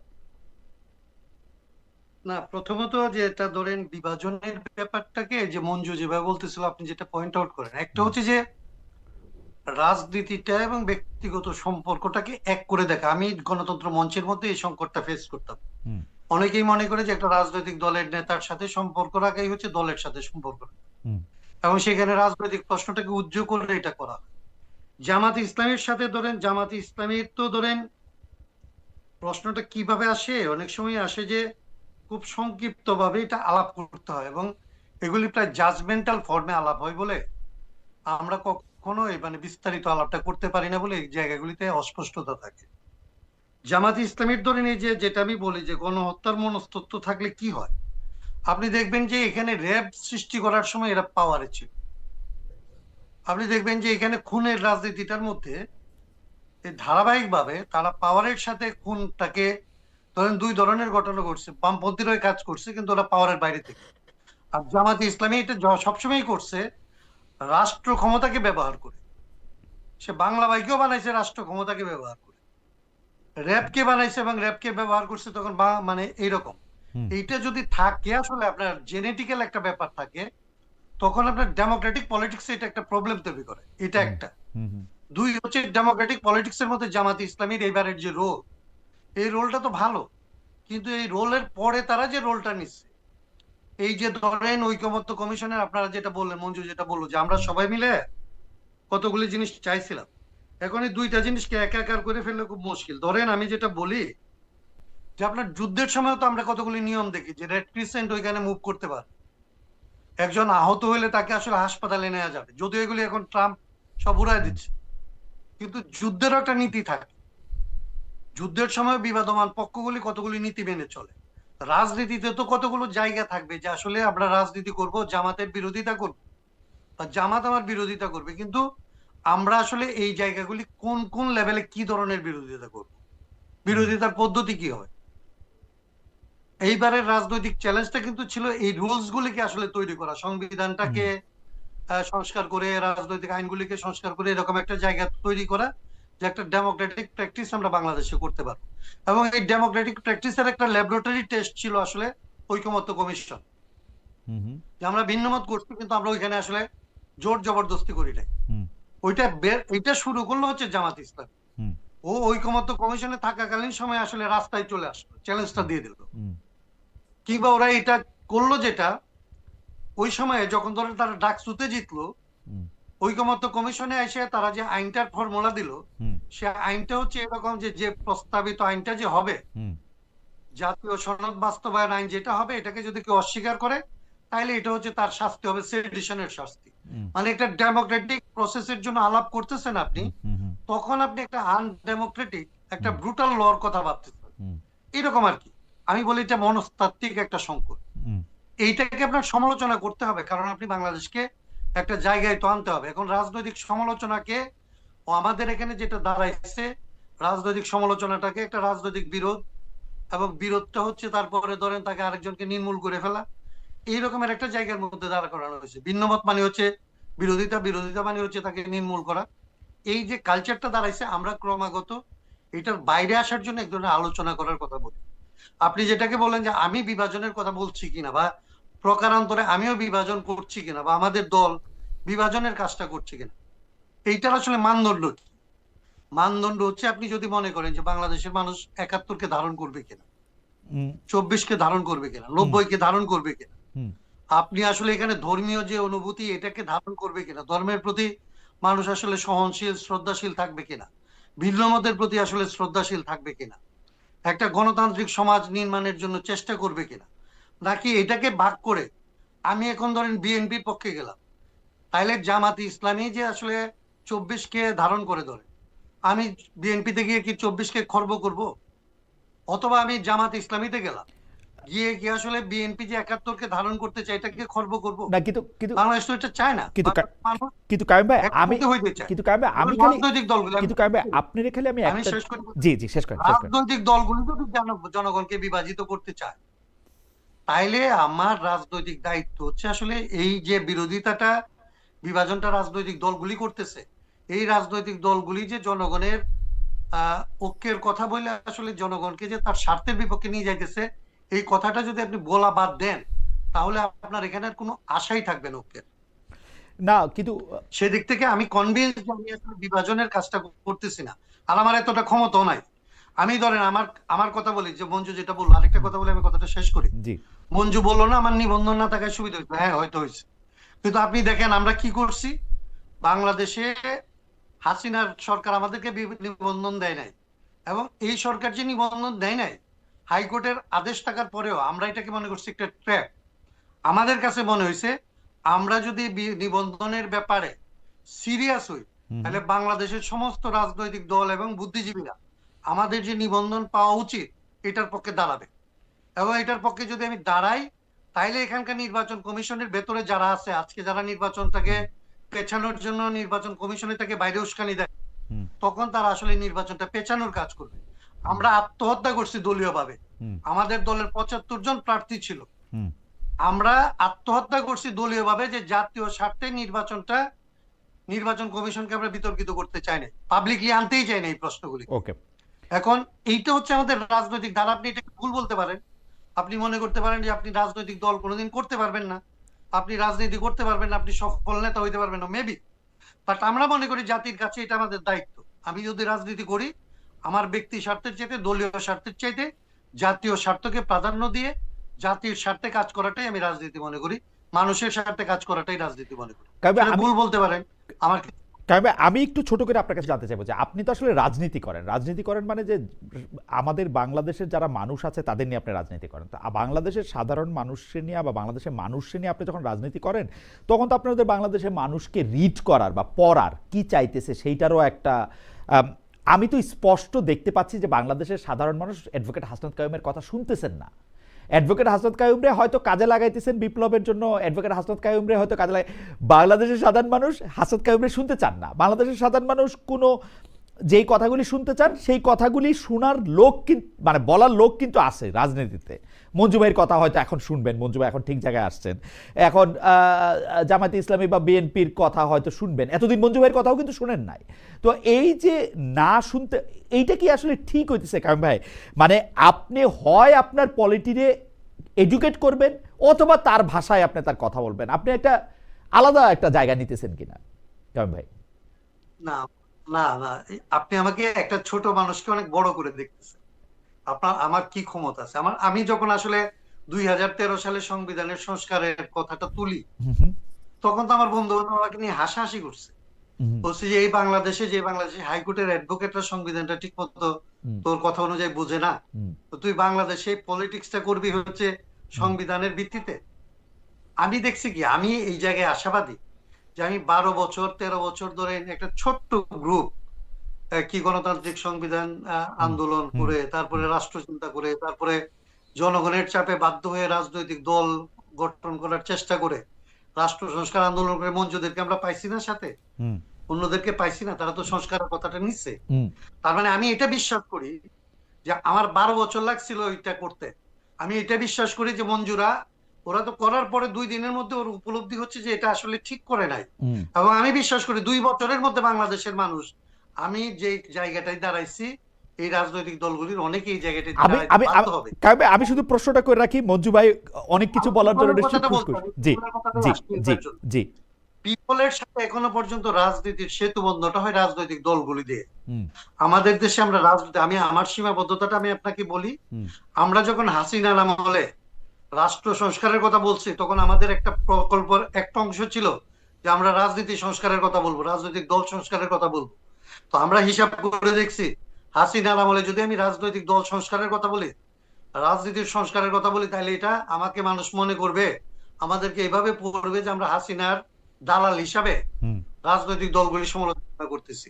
আমাদের কাণ্ডজ্ঞান দিয়ে মনে হয়েছিল হাসিনার বিরোধিতা করতে যায় বিএনপির বিরোধিতা করা অন্য রাজনৈতিক দলগুলির বিরোধিতা করার সময় এটা না। হুম আমি এখন আমাদের যদি আসলে আমরা আমাদের রাজনীতিটা এখন যদি ধরেন এই নির্বাচনের পরে আমরা বাংলাদেশে যদি রাজনীতিটা করতে পারি, তাহলে দেখবেন যে আমি অর্থনৈতিক সংস্কারের উপরে ফোকাস করতে পারি নাই, রাজনীতির সংস্কারের উপরে ফোকাস করতে পারি নাই, আমরা কেবল সংবিধান এবং আইনের উপরে ফোকাস করছিলাম। ওকে। এই তিনটা জিনিস মিলে যদি বাংলাদেশের রাজনীতিটা আমরা দাঁড় করাইতে পারি, যেটা নিয়ে মঞ্জুদের সাথে আমরা অনেক আকাঙ্ক্ষার কথা বলছি, উচ্চাশার কথা বলছি, আমি বিশ্বাস করি বাংলাদেশের মানুষ এটা নিতে চায়। এখন আপনি এই আপনাকে যদি আমি বলি উদাহরণ হিসেবে, অন্যভাবে নিয়েন না, হুম এই ঠিকানায় মহিউদ্দিন আমাকে কয়দিন ডাকছেন বলেন তো? আমি কয়জন মানুষের কাছে পরিচিত? হুম হুম আমি তো মিডিয়ায় যেতে পারি না, আমাকে তো হুম পত্রিকা জায়গা দেয় না, আমাকে হুম। তো রাজনৈতিক দলগুলি আলাপ করার সময় আমাকে অ্যাবসলিউটলি প্রাসঙ্গিক মনে করে। কারণ আমরা আমরা আমরা হচ্ছে যে খুব বেশি পপুলিস্ট, পিপলকে আমি কিভাবে খুব দায়িত্ব বেশি করব? খুব আমি বেশি তো পপুলিস্ট। পিপলের কাছে যাই না। রাইট রাইট রাইট খুব বেশি পপুলিস্ট। কিন্তু আমি একটা প্রশ্ন করে রাখি, কারণ ভাই আপনি যেগুলিকে সংস্কার বলতেছেন, যেগুলি আমাদেরকে খুব নাড়া দিতেছে, এগুলি দিয়ে আসলে সাধারণ মানুষের অনেক চিন্তা আছে কিনা, প্রশ্নটাকে আমি অন্যভাবেও করি, যে আপনি যেগুলিকে সংস্কার বলতেছেন বা যেগুলিকে আপনি আসলে অনেক বেশি জোর দিচ্ছেন, আপনি জোর দিচ্ছেন, আমার স্যার আলী রিয়াজ স্যার জোর দিচ্ছে, কিন্তু ঘটনা হচ্ছে কি, আমরা কি এই বই খাতা দিয়ে কোনোদিন আমাদের লোকজনকে কন্ট্রোল করতে পারছি? শেখ হাসিনা কি কোনোদিন তার সংবিধান দেখা দেখা একটা রাষ্ট্র পরিচালনা করছে? শেখ হাসিনার মতো মুক্তিযুদ্ধের 4 মূলনীতি কেউ এত বেশি ভায়োলেট করছে? এখানে গণতন্ত্র ছিল, সমাজতন্ত্র ছিল, ধর্মনিরপেক্ষতা ছিল, জাতীয়তাবাদ ছিল, কিছু ছিল। তাহলে এইটা চেঞ্জ করে কি হবে? আমি তো এইটা বুঝি না। মানে সংস্কারটা যদি আমাদের কাছে না হয়, এটা চেঞ্জ করে কি হবে? এই যে খাতা বই চেঞ্জ করার ব্যাপারে আপনারা এত চিন্তা ভাবনা করলেন, মানে আমি কিন্তু বুঝি না। আপনি আমার একটু বইলেন, আপনি আমার একটু বইলেন, আপনি আমার একটু বইলেন। এখনই এক মিনিট একটু বলি। জি, আপনি যখন এগুলি চেঞ্জ করার কথা বলেন না, সংস্কারটা আপনি তো লিখে ফেললে, হ্যাঁ, আলী রিয়াজ ভাইরা যেরকম এক্সপার্ট দিয়ে লিখে ফেলতেছে, এভাবে তো হয় না। এটা আমি যখন সংস্কারের কথা বলি, আইনটার কথা বলি, আমি যখন অর্থনীতিটার কথা বলি, তখন তো আমি রাজনীতিটাই করি, মানুষের মাধ্যমে তো এটা পরিবর্তন করার কথা বলি। রাজনীতিবিদরা একটা বেগ টার্মের ভেতর দিয়ে যায়, স্পেসিফিক তার দায়িত্বটা কোথায়, সংকটটা কোথায়, এটা স্পেসিফিক করে না। আমরা শুধু সংস্কারের ভেতর দিয়ে স্পেসিফিক করার কথা বলছি। রাজনীতিবিদরা বলবে যে গণতান্ত্রিক সংস্কৃতি লাগবে, গণতান্ত্রিক সংস্কৃতি এখানে কোথায় আটকা পড়ে, এই কথাটা বলেন, এইটুকু। আপনি যেটা বলছেন, আমি তো মনে করি না যে একটা ভালো বই লিখলে, সংবিধান যদি আমাকে এখন বলেন না যে না, আপনি ভালো বই আমি লিখে দেন, আমি কিন্তু কায়ুম ভাই দেখি যে আমরা যারা জনগণ তারা প্র্যাকটিসটা ফলো করি, যে কোনটা, যেমন আমরা দেখতাম যে আমরা প্র্যাকটিসটা ফলো করি। শেখ হাসিনার আমলে আমরা কোর্ট দেখতাম যে মানে ছোট হইতে হইতে একরকম হয়েছে, এখন এখন বিএনপির আমল বা জামায়াতের আমল আসবে, কোর্টের চেহারা এখন চেঞ্জ হবে, কারণ আমরা ফলো করি। আমরা যদি দেখতাম যারা আমাদেরকে সংস্কার কমিশন বা সংস্কার করতে বলতেছে, তারা নিজেদের গ্রামীণ নামের 35টা প্রতিষ্ঠান করতেছে না, তারা ওই যে ইয়ার জন্য একটা ইয়া বাইর করতেছে না, নিজের কর নিজে মৌকুফ করতেছে না, তাহলে আমরা কি এগুলি কি সংস্কার, কি বই খাতা, কি জুলাই সনদ? আমরা যদি দেখতাম যে আমরা তো প্র্যাকটিসটা দেখি না। যে মঞ্জু ভাইয়ের কাছে একটু জানবো যে আমরা তো, মঞ্জু ভাই আপনারে প্রশ্ন যা কিছু করার সেটা হাসনাত কায়ুম ভাই করছে, আপনি এটা নিছেন, আমার প্রশ্নটা আমি করি। জামায়াতে ইসলামের কথা বলি, যে আজকে আমি তাদের নির্বাচনী ইশতেহার দেখলাম, যেখানে শিক্ষা, স্বাস্থ্য, অর্থনীতি, কর্মসংস্থান নিয়ে অনেক ভালো ভালো প্রস্তাব আছে, আই মাসে, কিন্তু শাসন ব্যবস্থা নিয়ে তাদের দীর্ঘদিনের যে স্লোগান, আল্লাহর আইন চাই, কোরআনের শাসন চাই, এইটা নিয়ে তাদের কাছে স্পষ্ট কিছু নাই। শরিয়া নিয়ে জামায়াত তার অবস্থানও স্পষ্ট করে নাই। এখন আমরা কিন্তু দেখছি যে, আমি গত অনুষ্ঠানে ওইটা বলছিলাম, বইলা অনেকগুলি মানে প্রশংসা পাই নাই, কিন্তু বলছিলাম যে আমরা কিন্তু দেখছি শুধু বিএনপির জোটে থাইকা 2001 সালে নির্বাচিত হইয়া 2001 অক্টোবরে সরকার ক্ষমতা আসছে, 2 ফেব্রুয়ারিতে কিন্তু তারা বলছে কোর্ট থেকে ফতোয়া হবে না। মাওলানা দেলোয়ার হোসেন সাইদি সাহেব বলছেন কোর্ট থেকে ফতোয়া হবে না, বা ফতোয়া কি হবে সেটা কোর্টে নির্ধারিত হবে না, ফতোয়া দিয়া কোর্ট চলবে বাংলাদেশে। এখন আমি একটু আপনাদের এই ইশতেহারটা একটু জানতে চাই যে এটি স্পষ্ট করে না জামাতে ইসলামী, বা আপনি এটা কিভাবে দেখেন? এখন যদি জামাত সত্যি ক্ষমতায় আসে তাহলে এটা কিরকম হবো? আপনারা কিভাবে এটা দেশটা চালাবেন? আপনি এটা বলার আগে আমি একটু আজকের আলোচনাটা আমার কাছে খুবই শিক্ষামূলক মনে হচ্ছে নানা কারণে। কারণ আমরা প্রচলিত টক শোর মধ্যে যে পক্ষ বিপক্ষ, আমাদের দর্শকরা খুব বেশি আনন্দ পাইতেছেন না, তারা বলতেছেন যে মানে আলোচনাটা, কিন্তু আমার কাছে খুবই লাগছে আপনাদের যদি সময় থাকে এবং ইন্টারনেট যদি একটু পারমিট করে আমি একটু সময়টা একটু বাড়াইতেও চাই, যে কারণ আমার কথা শুনতে খুব ভালো লাগতেছে, এই জন্য দর্শকদের মতামতটা একটু বলি। হাসনাত কাইয়ুম ভাই মাথা নিচু করছে, মানে হ্যাঁ সূচক মাথা নিচু আর কি। মঞ্জু ভাই বলবেন। মঞ্জু ভাই, আমরা দর্শকদের কাছে জানতে চাইছিলাম 24-এর যোদ্ধারাও মুক্তিযোদ্ধা, বিএনপি ক্ষমতায় গেলে তাদের জন্য মুক্তিযুদ্ধ মন্ত্রণালয়ে আলাদা বিভাগ হবে বলছেন দলটির চেয়ারম্যান তারেক রহমান। প্রিয় দর্শক, এই প্রস্তাব সমর্থন করেন কিনা? শতকরা 44% দর্শক এটা সমর্থন করেছেন, না বলেছেন শতকরা 56% দর্শক, 37,000 দর্শক ভোট দিয়েছেন। মঞ্জু ভাই, আপনি যদি একটু বলেন যে ইশতেহার, আপনাদের আলাদা ইশতেহার আছে কিনা? জি, অনেকগুলো প্রশ্ন আছে। জি, প্রথম আপনি কথা বলেন। হচ্ছে যে আমাদের এই যে নির্বাচনী ঐক্য, এখানে সম্ভবত কম্বাইন্ড কোনো ইশতেহার হবে না, প্রত্যেক দল আলাদা আলাদা ইশতেহার দিবে। তো এটা গেল একটা দিক। দ্বিতীয় দিকটা যেটা আপনি বলছেন যে জামাতকে আমরা দেখতে পাচ্ছি তারা অনেক প্রোগ্রেসিভ আইডিয়া নিচ্ছে, যেটা আগে তারা সেভাবে নেয় নাই। এখন দেখা যায় আজকে আপনি দেখবেন তাদের যে অনুষ্ঠান, সেখানে অনেক ফিমেল পার্টিসিপেশন ছিল এবং ফিমেলরা স্টেজে এসে তারা বিভিন্ন প্রেজেন্টেশনও দিয়েছেন। এটা কিন্তু একটা নতুন ইনোভেশন বা নতুন সংযুক্তি জামাতের পলিটিক্সে। তো আমি যেহেতু সবসময় বলে থাকি যে আমি রাজনীতিটাকে একটা ঐক্যের জায়গা থেকে দেখতে চাই, কারণ বিভেদ, আমাদের তো আলাদা আলাদা দর্শন বা কর্মসূচি আছে বলেই তো আমরা আলাদা আলাদা দল, কিন্তু এটার মধ্যে বিভেদ তৈরি না করে কিভাবে আমরা মানে কমন ইন্টারেস্টে একসাথে কাজ করতে পারি। আমি জামাতকে যেভাবে দেখি যে তারা শরিয়া আইনের উপরে আগে যেভাবে জোর দিত, এখন সেভাবে না দিয়ে তারা এক ধরনের কিছু ভোকাবুলারি ইউজ করছে, যেমন তারা কল্যাণ রাষ্ট্রের কথা বলছে, ইনসাফের কথা বলছে, তারা ন্যায় বিচার এগুলোর কথা বলছে। সো আমি এটাকে পজিটিভলি দেখতে চাই, ইতিবাচকভাবে দেখতে চাই। তাদের এই শিফটিংটাকে আমি ইতিবাচকভাবে দেখতে চাই, কারণ আমি মনে করি যে politics always should be the inclusive form. পলিটিক্সে এক্সক্লুসিভ থাকা যায় না। মঞ্জু ভাই, আমি একটা ছোট্ট প্রশ্ন করবো। মঞ্জু ভাই, আমি একটা ছোট্ট প্রশ্ন করবো, এটাও যদি একটু পরিষ্কার করেন যে আপনি বললেন প্রত্যেক দল আলাদা আলাদা ইশতেহার দিবে কিন্তু এক বাক্সে ভোট দিবে, এটা কি প্র্যাকটিক্যাল ধারণা? তাহলে আপনি এখন জামাত ইসলামের যেটা যেটা পছন্দ হয় না, আপনি একটা আলাদা ইশতেহার দিলেন, কিন্তু একসাথে আবার জামাত ইসলামে আপনাকে ভোট দিতে বললো, এটা কি একটা ভালো কথা হইলো? আলাদা আলাদা ইশতেহার, আমাদের এক বাক্সে ভোট দিতে বললেন। ইশতেহারে আসলে কি থাকছে? ইশতেহারে থাকছে তো অ্যাকচুয়ালি তাদের হেলথ পলিসি, তাদের ট্রান্সপোর্টেশন পলিসি, তাদের এডুকেশন পলিসি নিয়ে কিছু কথা থাকছে। কিন্তু কিছু জায়গায় তো আমাদের কমন একটা মানে একটা পথ চলার জায়গায় একটা কমন ইন্টারেস্ট আছে। যেমন আমরা বলেছি জুলাই সনদ বাস্তবায়নের জন্য আমরা একসাথে কাজ করব এবং আমরা গণভোটে হ্যাঁ ভোট দেব। জুলাই সনদে কি আছে? জুলাই সনদে দেখেন, প্রধানমন্ত্রী 10 বছরের বেশি কন্টিনিউয়াসলি থাকতে পারবেন না, বা 2 টার্মে হোক, যেভাবে হোক।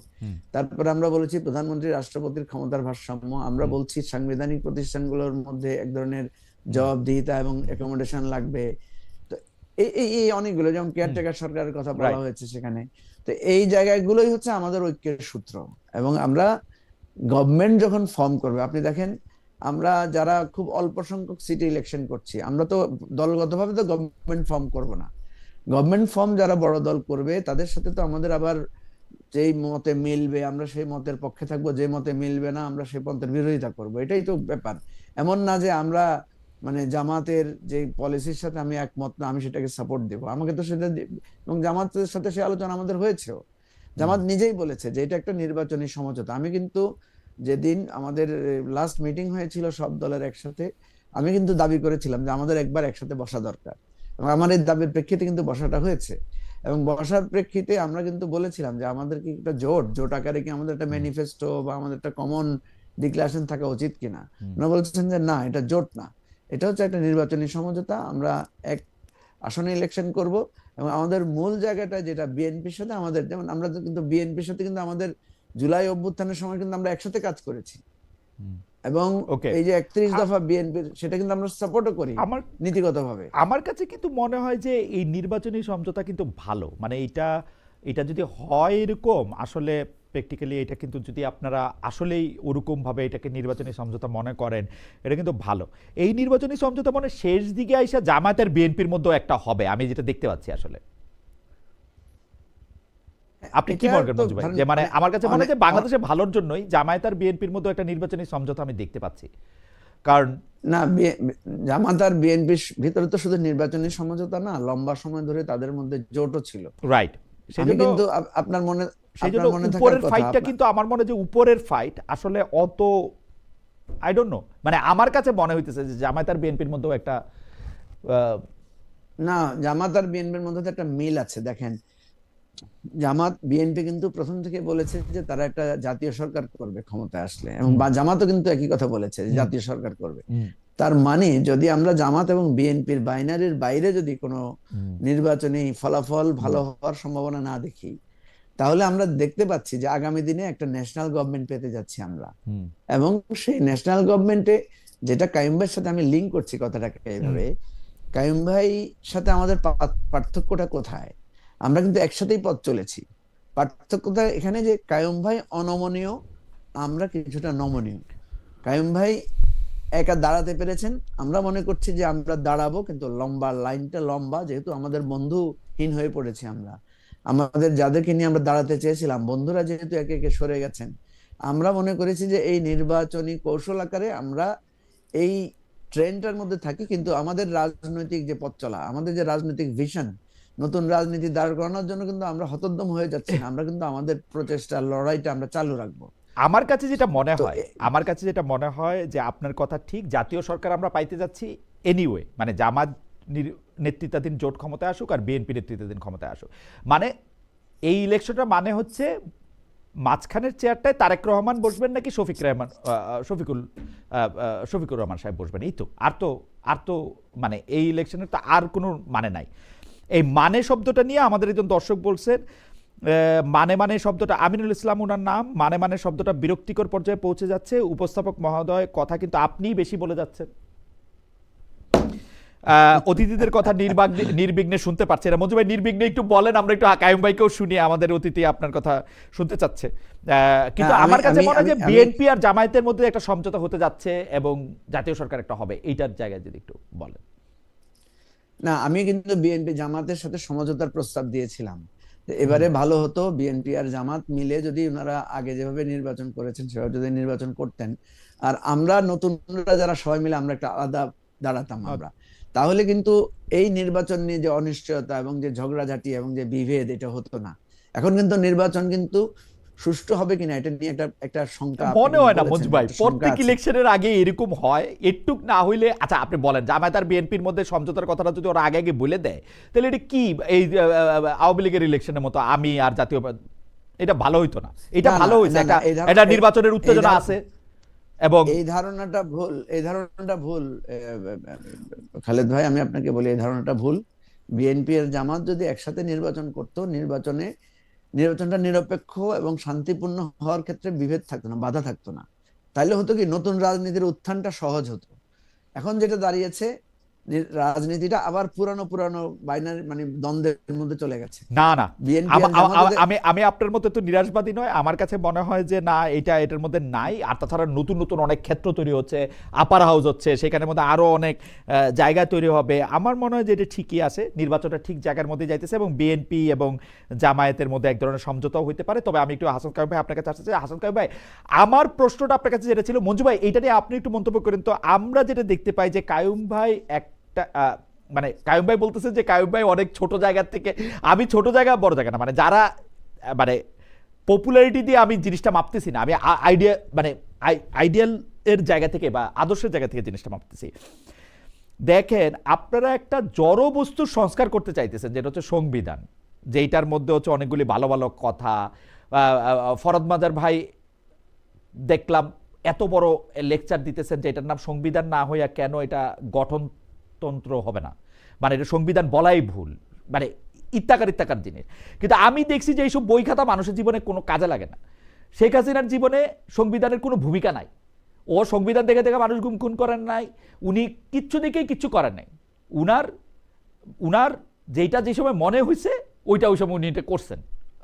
এটার সাথে সংবিধানের কোনো সম্পর্ক নেই।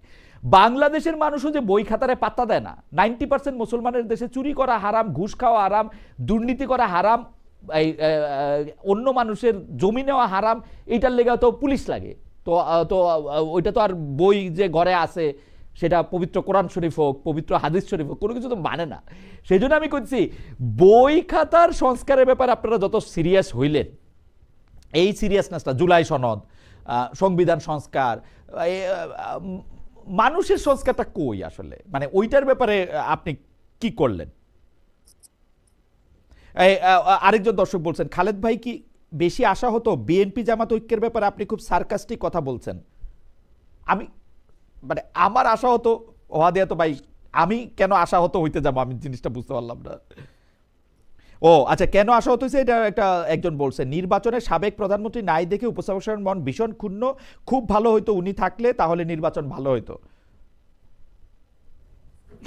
যাই হোক, আমি আমাকে না কায়েম ভাইকে? না, এটা আমাকে বলছে নির্বাচনে সাবেক প্রধানমন্ত্রী নাই দেখে উপস্থাপকের মন ভীষণ ক্ষুণ্ণ, মানে শেখ হাসিনা থাকলে আমি খুব খুশি হইতাম।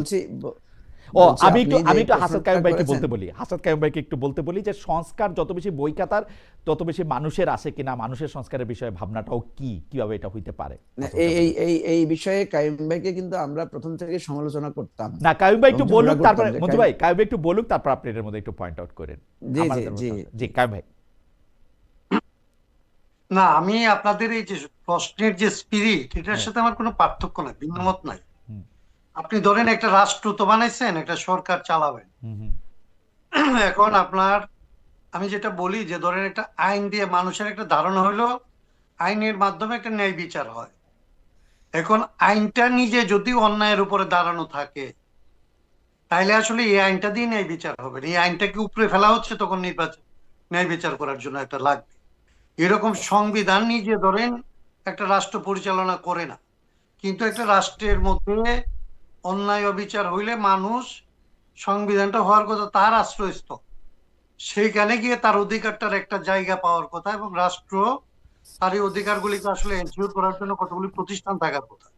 কিন্তু ব্যবস্থাটা যদি এরকম থাকে যে পাওয়ারে থাকে, আদালতও তার কাছে থাকে, সংসদও তার কাছে থাকে, প্রশাসনও তার কাছে থাকে, আইন শৃঙ্খলা বাহিনীও তার কাছে থাকে, বুদ্ধিজীবীও তার কাছে থাকে, তাইলে তো আসলে আপনাকে কোথায় কোনো না কোনো একটা জায়গা থেকে তো ঠিক করার কাজটা করতে হবে। সেই জায়গার মধ্যে আমরা বলছি যে প্রথমত আইনের জায়গাটা ঠিক করা, চিন্তা করা ভালো। আইনের জায়গা ঠিক করার চিন্তাটা যখন আপনি করেন, তখন এটা এরকম ভাবে আমি ভাবি না যে এটা দুইজন পণ্ডিত কিংবা আমি আর মঞ্জু মিলে এটা, কিংবা আলিরিয়াস মিলে আর একটা ভালো বই লিখে ফেল। আমরা এই বইটাকে উপলক্ষ করে কতগুলো জিনিস নিয়ে আলোচনা করি। আমি বলি যে তোমার এখানে জবাবদিহিতা নাই, তোমার সরকারের জবাবদিহিতা নাই। তার মানে আমি জবাবদিহিতার সংস্কৃতিটার পক্ষে বলি। আমি যখন বলি যে আসলে এই ক্ষমতাটার মধ্যে ভারসাম্য নেই, তখন আমি একটা গণতান্ত্রিক সমাজে ভারসাম্যটা কিভাবে আনা যায় সেটার পদ্ধতি নিয়ে কথা বলি। আমি আদতে তো রাজনীতিটাই করি, কিন্তু সংস্কার বললে যেহেতু আমরা সংবিধানের উপরে প্রধান ফোকাস করছিলাম, সেই জন্য মানুষ মনে করে যে আমরা বইপত্রের ব্যাপারটা নিয়ে বোধহয় আলাপ করি। আমাদের আলাপটার বইপত্র উপলক্ষ, কিন্তু আলাপটা করি আমরা মানুষের সাথে, এবং মানুষই এটা পরিবর্তন করবে। দুইজন পণ্ডিত মিলে পরিবর্তন, এইটাই এই ঐকমত্য কমিশনের সাথে আমাদের প্রথম যে বিরোধ। আমরা 8 তারিখে সরকার বসছে, 12 তারিখে আমরা ধরেন আবারও বলতে পারেন, আপনি তো একটা প্রেসক্রিপশন দিয়েছিলেন, আমরা একটা প্রস্তাবনা দিছিলাম। আমাদের প্রস্তাবনার মধ্যে কথা ছিল যে কি কি পরিবর্তন করবে মানুষ, এটার জন্য প্রথমে আসলে মানুষের সাথে আলাপ করতে হবে। মানুষ যে আকাঙ্ক্ষাটা ব্যক্ত করে এইটাকে আসলে নিতে হবে পণ্ডিতদের কাছে, যে সংবিধানের কোন ভাষার সাথে এটার আসলে কোথায় সংঘাত, এটাকে কিভাবে ঠিক করা যাবে। আমাদের পণ্ডিতরা যারা ধরেন এখন আলিরিয়াস থেকে শুরু করে অন্যদের কথা বলি, তারা এসে আসলে মানুষের সাথে আলাপ না করে কয়েকজন রাজনীতিবিদের সাথে উকালতি শুরু করছে, এবং উকালতি আলাপ দিয়ে ধরেন সংবিধান সংস্কার করতে গেছে। সেই জন্য আপনার ধারণা আমার উপরে দায়টা এসে পড়ছে। আমরা ভাই এটা শুরু করতে চাই নাই, আমরা এটা ভিন্ন করি না। আমি মনে করি না যে বই খাতা মানুষের চাইতে বড় জিনিস, কিংবা বই খাতা ঠিক করলে মানুষের জীবন ঠিক হয়ে যায়। কিন্তু বই খাতার এখানে একটা উল্লেখযোগ্য ভূমিকা আছে। বই খাতার মধ্যে যদি ভুল থাকে, একটা বাচ্চা যদি বই খাতা পড়ে চলে, তাকে আসলে শুধরানো খুব কঠিন। না ভুল সেই তো, জন্য ভুল বইয়ের তো না জায়গাটাও ঠিক করার চেষ্টা কাইম করা। ভাই ভুল তো না। আমরা সংবিধানে আমরা দেখছি যার যে সময় যেই সরকার যেই সময় ক্ষমতায় ছিল তার যার যতটুক প্রয়োজন ওটুক প্রয়োজনে সংবিধান চেঞ্জ করে ফেলছে, ওটুক এটা আমি প্রয়োজনে। বলি যে এখানে পাওয়ারটা এরকম, এখানকার পাওয়ারটা মানে একদম কলোনিয়াল পাওয়ার ছিল এরকম। আপনি এগুলি লম্বা আলাপ আপনার টক শোতে করলে আপনি এলাও করবেন না। হ্যাঁ, এইখানে ধরেন ব্রিটিশরা এসে সে সরকার শুরু করছে হচ্ছে তার আমলাদের দিয়ে, আমলারা ঠিক করছে নির্বাচন, আমলারা নির্বাচিত প্রতিনিধি আনছে, গভর্নর ঠিক করছে পার্লামেন্ট কয়দিন বসবে, সেই স্ট্রাকচারটা আপনি রাখছেন। হুম, এখন এইটাকে আপনি একটু, আপনি 2বার স্বাধীন হয়েছেন, আপনি স্বাধীন নাগরিকের মতো করবেন না? অ্যাবসলিউটলি। এইটুকু বলা, যদি আপনি বলেন যে আমি বই খাতার কথা বলি, তাহলে আপনি 400 বছর 300 বছরের ইতিহাসটাকে আপনি না মনে না করবেন যে না আমি না নাই করে সেই দিচ্ছি। সেইটা সেইটা না, সেইটা সেইটা ঠিকই আছে। যাই হোক, আমরা একটু মঞ্জু ভাইরও এটার থেকে একটু শুনবো। তার আগে আমাদের একজন দর্শক উনি বলতেছেন যে আপনি আলাউদ্দিন আলো সিটিজি 24 মানে আমাকে বলতেছেন যে আপনি প্রতিদিন শেখ হাসিনার বিরুদ্ধে না বললে জমে না, তাই না খালেদ ভাই? মানে ঘটনা হচ্ছে যে একজন বলতেছে যে শেখ হাসিনার জন্য আমার মন খারাপ লাগছে, আরেকজন বলতেছেন যে শেখ হাসিনার কথা না বললে জমে না। আমি একটু মঞ্জু ভাই আপনার কাছে একটু আসবো যে প্রশ্নটা করি, তারপর আপনি কায়ুম ভাইরে যেটা বলতেছিলেন সেটা বলেন যে প্রতিষ্ঠার শুরু থেকে এই নির্বাচন কমিশনের একজন বড় সমালোচক এনসিপি, তাদের নেতারা এখন বিএনপি এবং বিএনপির নেতা তারেক রহমানের উদ্দেশ্যে আক্রমণাত্মক বক্তব্য দিচ্ছেন। বাকি 9 দলের হয়ে কি তারা এই বক্তব্য দিচ্ছেন? মানে এটা কি আপনাদের সবারই বক্তব্য কিনা? মানে বিএনপির প্রতি ইসির পক্ষপাতমূলক আচরণের কথা আমরা এরকম শুনতেছি, নির্বাচন বয়কটের কথা শুনতেছি তাদের নির্বাচন পরিচালনা কমিটির জায়গাতে। আপনার এটা কি মনে হয়? না, প্রথম কথা হচ্ছে যে আমাদের দলীয় বক্তব্য তো যারটা তার, কিন্তু নির্বাচন কমিশনের ব্যাপারে তো আমরাও স্পষ্ট করে বলেছি, কাইয়ুম ভাইরাও একইভাবে বলেছেন, এই নির্বাচন কমিশনের সিরিয়াস লেভেলের উইকনেস আছে, দুর্বলতা আছে, পক্ষপাত আছে, তাদের কম্পিটেন্সির অভাব আছে, তাদের ইফিসিয়েন্সির অভাব আছে, আন্তরিকতার অভাব আছে, সেটা আমরা বলবো না। তো এটা তো এই ব্যাপারে আমি মনে করি যে মানে আমাদের যথেষ্ট যুক্তিপূর্ণ আমাদের এই অবস্থানটা, নাম্বার 1। হুম, নাম্বার 2 হচ্ছে বিএনপির ব্যাপারে আমাদের ক্রিটিসিজম আছে। ক্রিটিসিজমের ব্যাপারে আমি সবসময় বলি যে বিএনপি দীর্ঘ 15 বছর বা 17 বছর ধরে গণতান্ত্রিক আন্দোলনে ছিল, অনেক ত্যাগ স্বীকার করেছে, অনেক সিরিয়াস লেভেলের নির্যাতন নিপীড়ন ভোগ করেছে, তাদেরকে জেলে যেতে হয়েছে। কিন্তু ঠিক একইভাবে জামাতেরও একই রকম পরিস্থিতি হয়েছে, এবং ওনারা দুটো দলেরই কিন্তু এই গণ অভ্যুত্থানে বিরাট ভূমিকা আছে। সুতরাং যেটা পজিটিভ সেটা আমি কেন বলবো না? বিএনপির লোকেরা যে আন্দোলনের ইতিহাস সৃষ্টি করেছে, আপনার নদী সাঁতরে পার হয়েছে, আগের দিন এসে বিছানা পেতে তারা লক্ষ লক্ষ হাজার হাজার মানুষ তারা অবস্থান নিয়েছে, এগুলো তো সত্য। আবার একইভাবে অভ্যুত্থান পরবর্তীতে যে বিএনপিকে আমরা দেখছি, বিশেষ করে আমরা সংস্কার কমিশনে খুবই হতাশ হয়েছি আমরা যখন দেখলাম যে 31 দফার ধরে যখন আমরা আলোচনা করি, বিএনপি সেখানে নোট অফ ডিসেন্ট দেয়, তখন আমাদের কাছে মনে হয়েছে যে বিএনপির কাছে প্রিঅকুপাইড একটা ধারণা তৈরি হয়েছে যে তারাই ক্ষমতায় আসবে, হুম। এবং তারা ক্ষমতায় আসলে তাদের ক্ষমতা পরিচালনার ক্ষেত্রে যাতে বাধা না আসে সেজন্য তারা সংস্কারের ব্যাপারে আমরা দেখলাম যে তারা আগ্রহী না। এবং প্রত্যেকটা ক্ষেত্রে যেগুলো গুরুত্বপূর্ণ ইস্যু ছিল জামায়াতের মধ্যে সেগুলোতে দেখলেন না, আমরা জামায়াত উপরের কক্ষে নিচের কক্ষে 2 কক্ষে পিয়ার না হইলে ইলেকশনে যাবে না, সেটা বলছিল যে।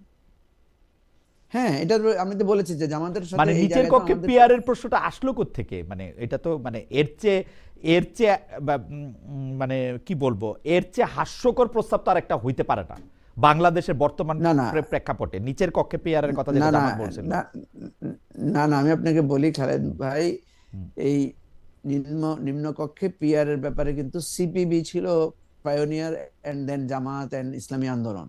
হুম, আমরাও কিন্তু ইন প্রিন্সিপাল পিআর এর পক্ষে। দেখেন, পিআর কিন্তু একটা সিরিয়াস পর্যায়ের রিফর্ম, কিন্তু আমরা এই সময়ে এসে এরকম একটা ভোলাটাইল সিচুয়েশনে, বাংলাদেশে যেখানে গণতন্ত্রের ভিত তৈরি হয় নাই, শিক্ষার হার কম, বাংলাদেশে এখন একটা সুষ্ঠু নির্বাচনেরই আমরা মানে ধারা তৈরি করতে পারি নাই, সেই অবস্থায় আমরা মনে করি ম্যানিপুলেশন যদি আপনার নির্বাচনে থাকে, সেটা তো পিয়ারেও ম্যানিপুলেশন সম্ভব, পিয়ারেও ম্যানিপুলেশন হবে। না না, সো পিয়ারে ম্যানিপুলেশন তো ডাইরেক্ট ভোটিং এর থেকে বেশি হবে। আপনি তো সেন্ট্রাল থেকে ঠিক করে বেশি দিচ্ছেন যে কোন 150 জনের নিয়ে আপনি যাবেন সংসদে। না না, এগুলো নিয়ে ফরমেশন নিয়ে নানা রকমের ফরম্যাট আছে, আমরা ওই বিতর্কে যাব না, কারণ এগুলো নিয়ে লম্বা বিতর্ক করে ফেলেছি আমরা। আপনি নিজেই এইটা নিয়ে অনেক ভিতর। আমি বলতেছি যে সংস্কার নিয়ে যেটাতে আপনারা জামাত ইসলামের উপরে অনেক বেশি আস্থা রাখলেন বা এনসিপি যেটা বললো সংস্কারের প্রশ্নে এটাতে গেলেন, এইটা আসলে যুক্তির ধোপে টিকবে কিনা আমি জানি না। বরং দর্শকদের মধ্যে কেউ কেউ বলতেছেন যে মঞ্জু ভাই আগে থেকেই এবি পার্টি আগে থেকে জামায়াতের একটা ছায়া দল হিসাবে আসলে আত্মপ্রকাশ করেছে বা ছিল, সেইটাই হয়তো ঠিক।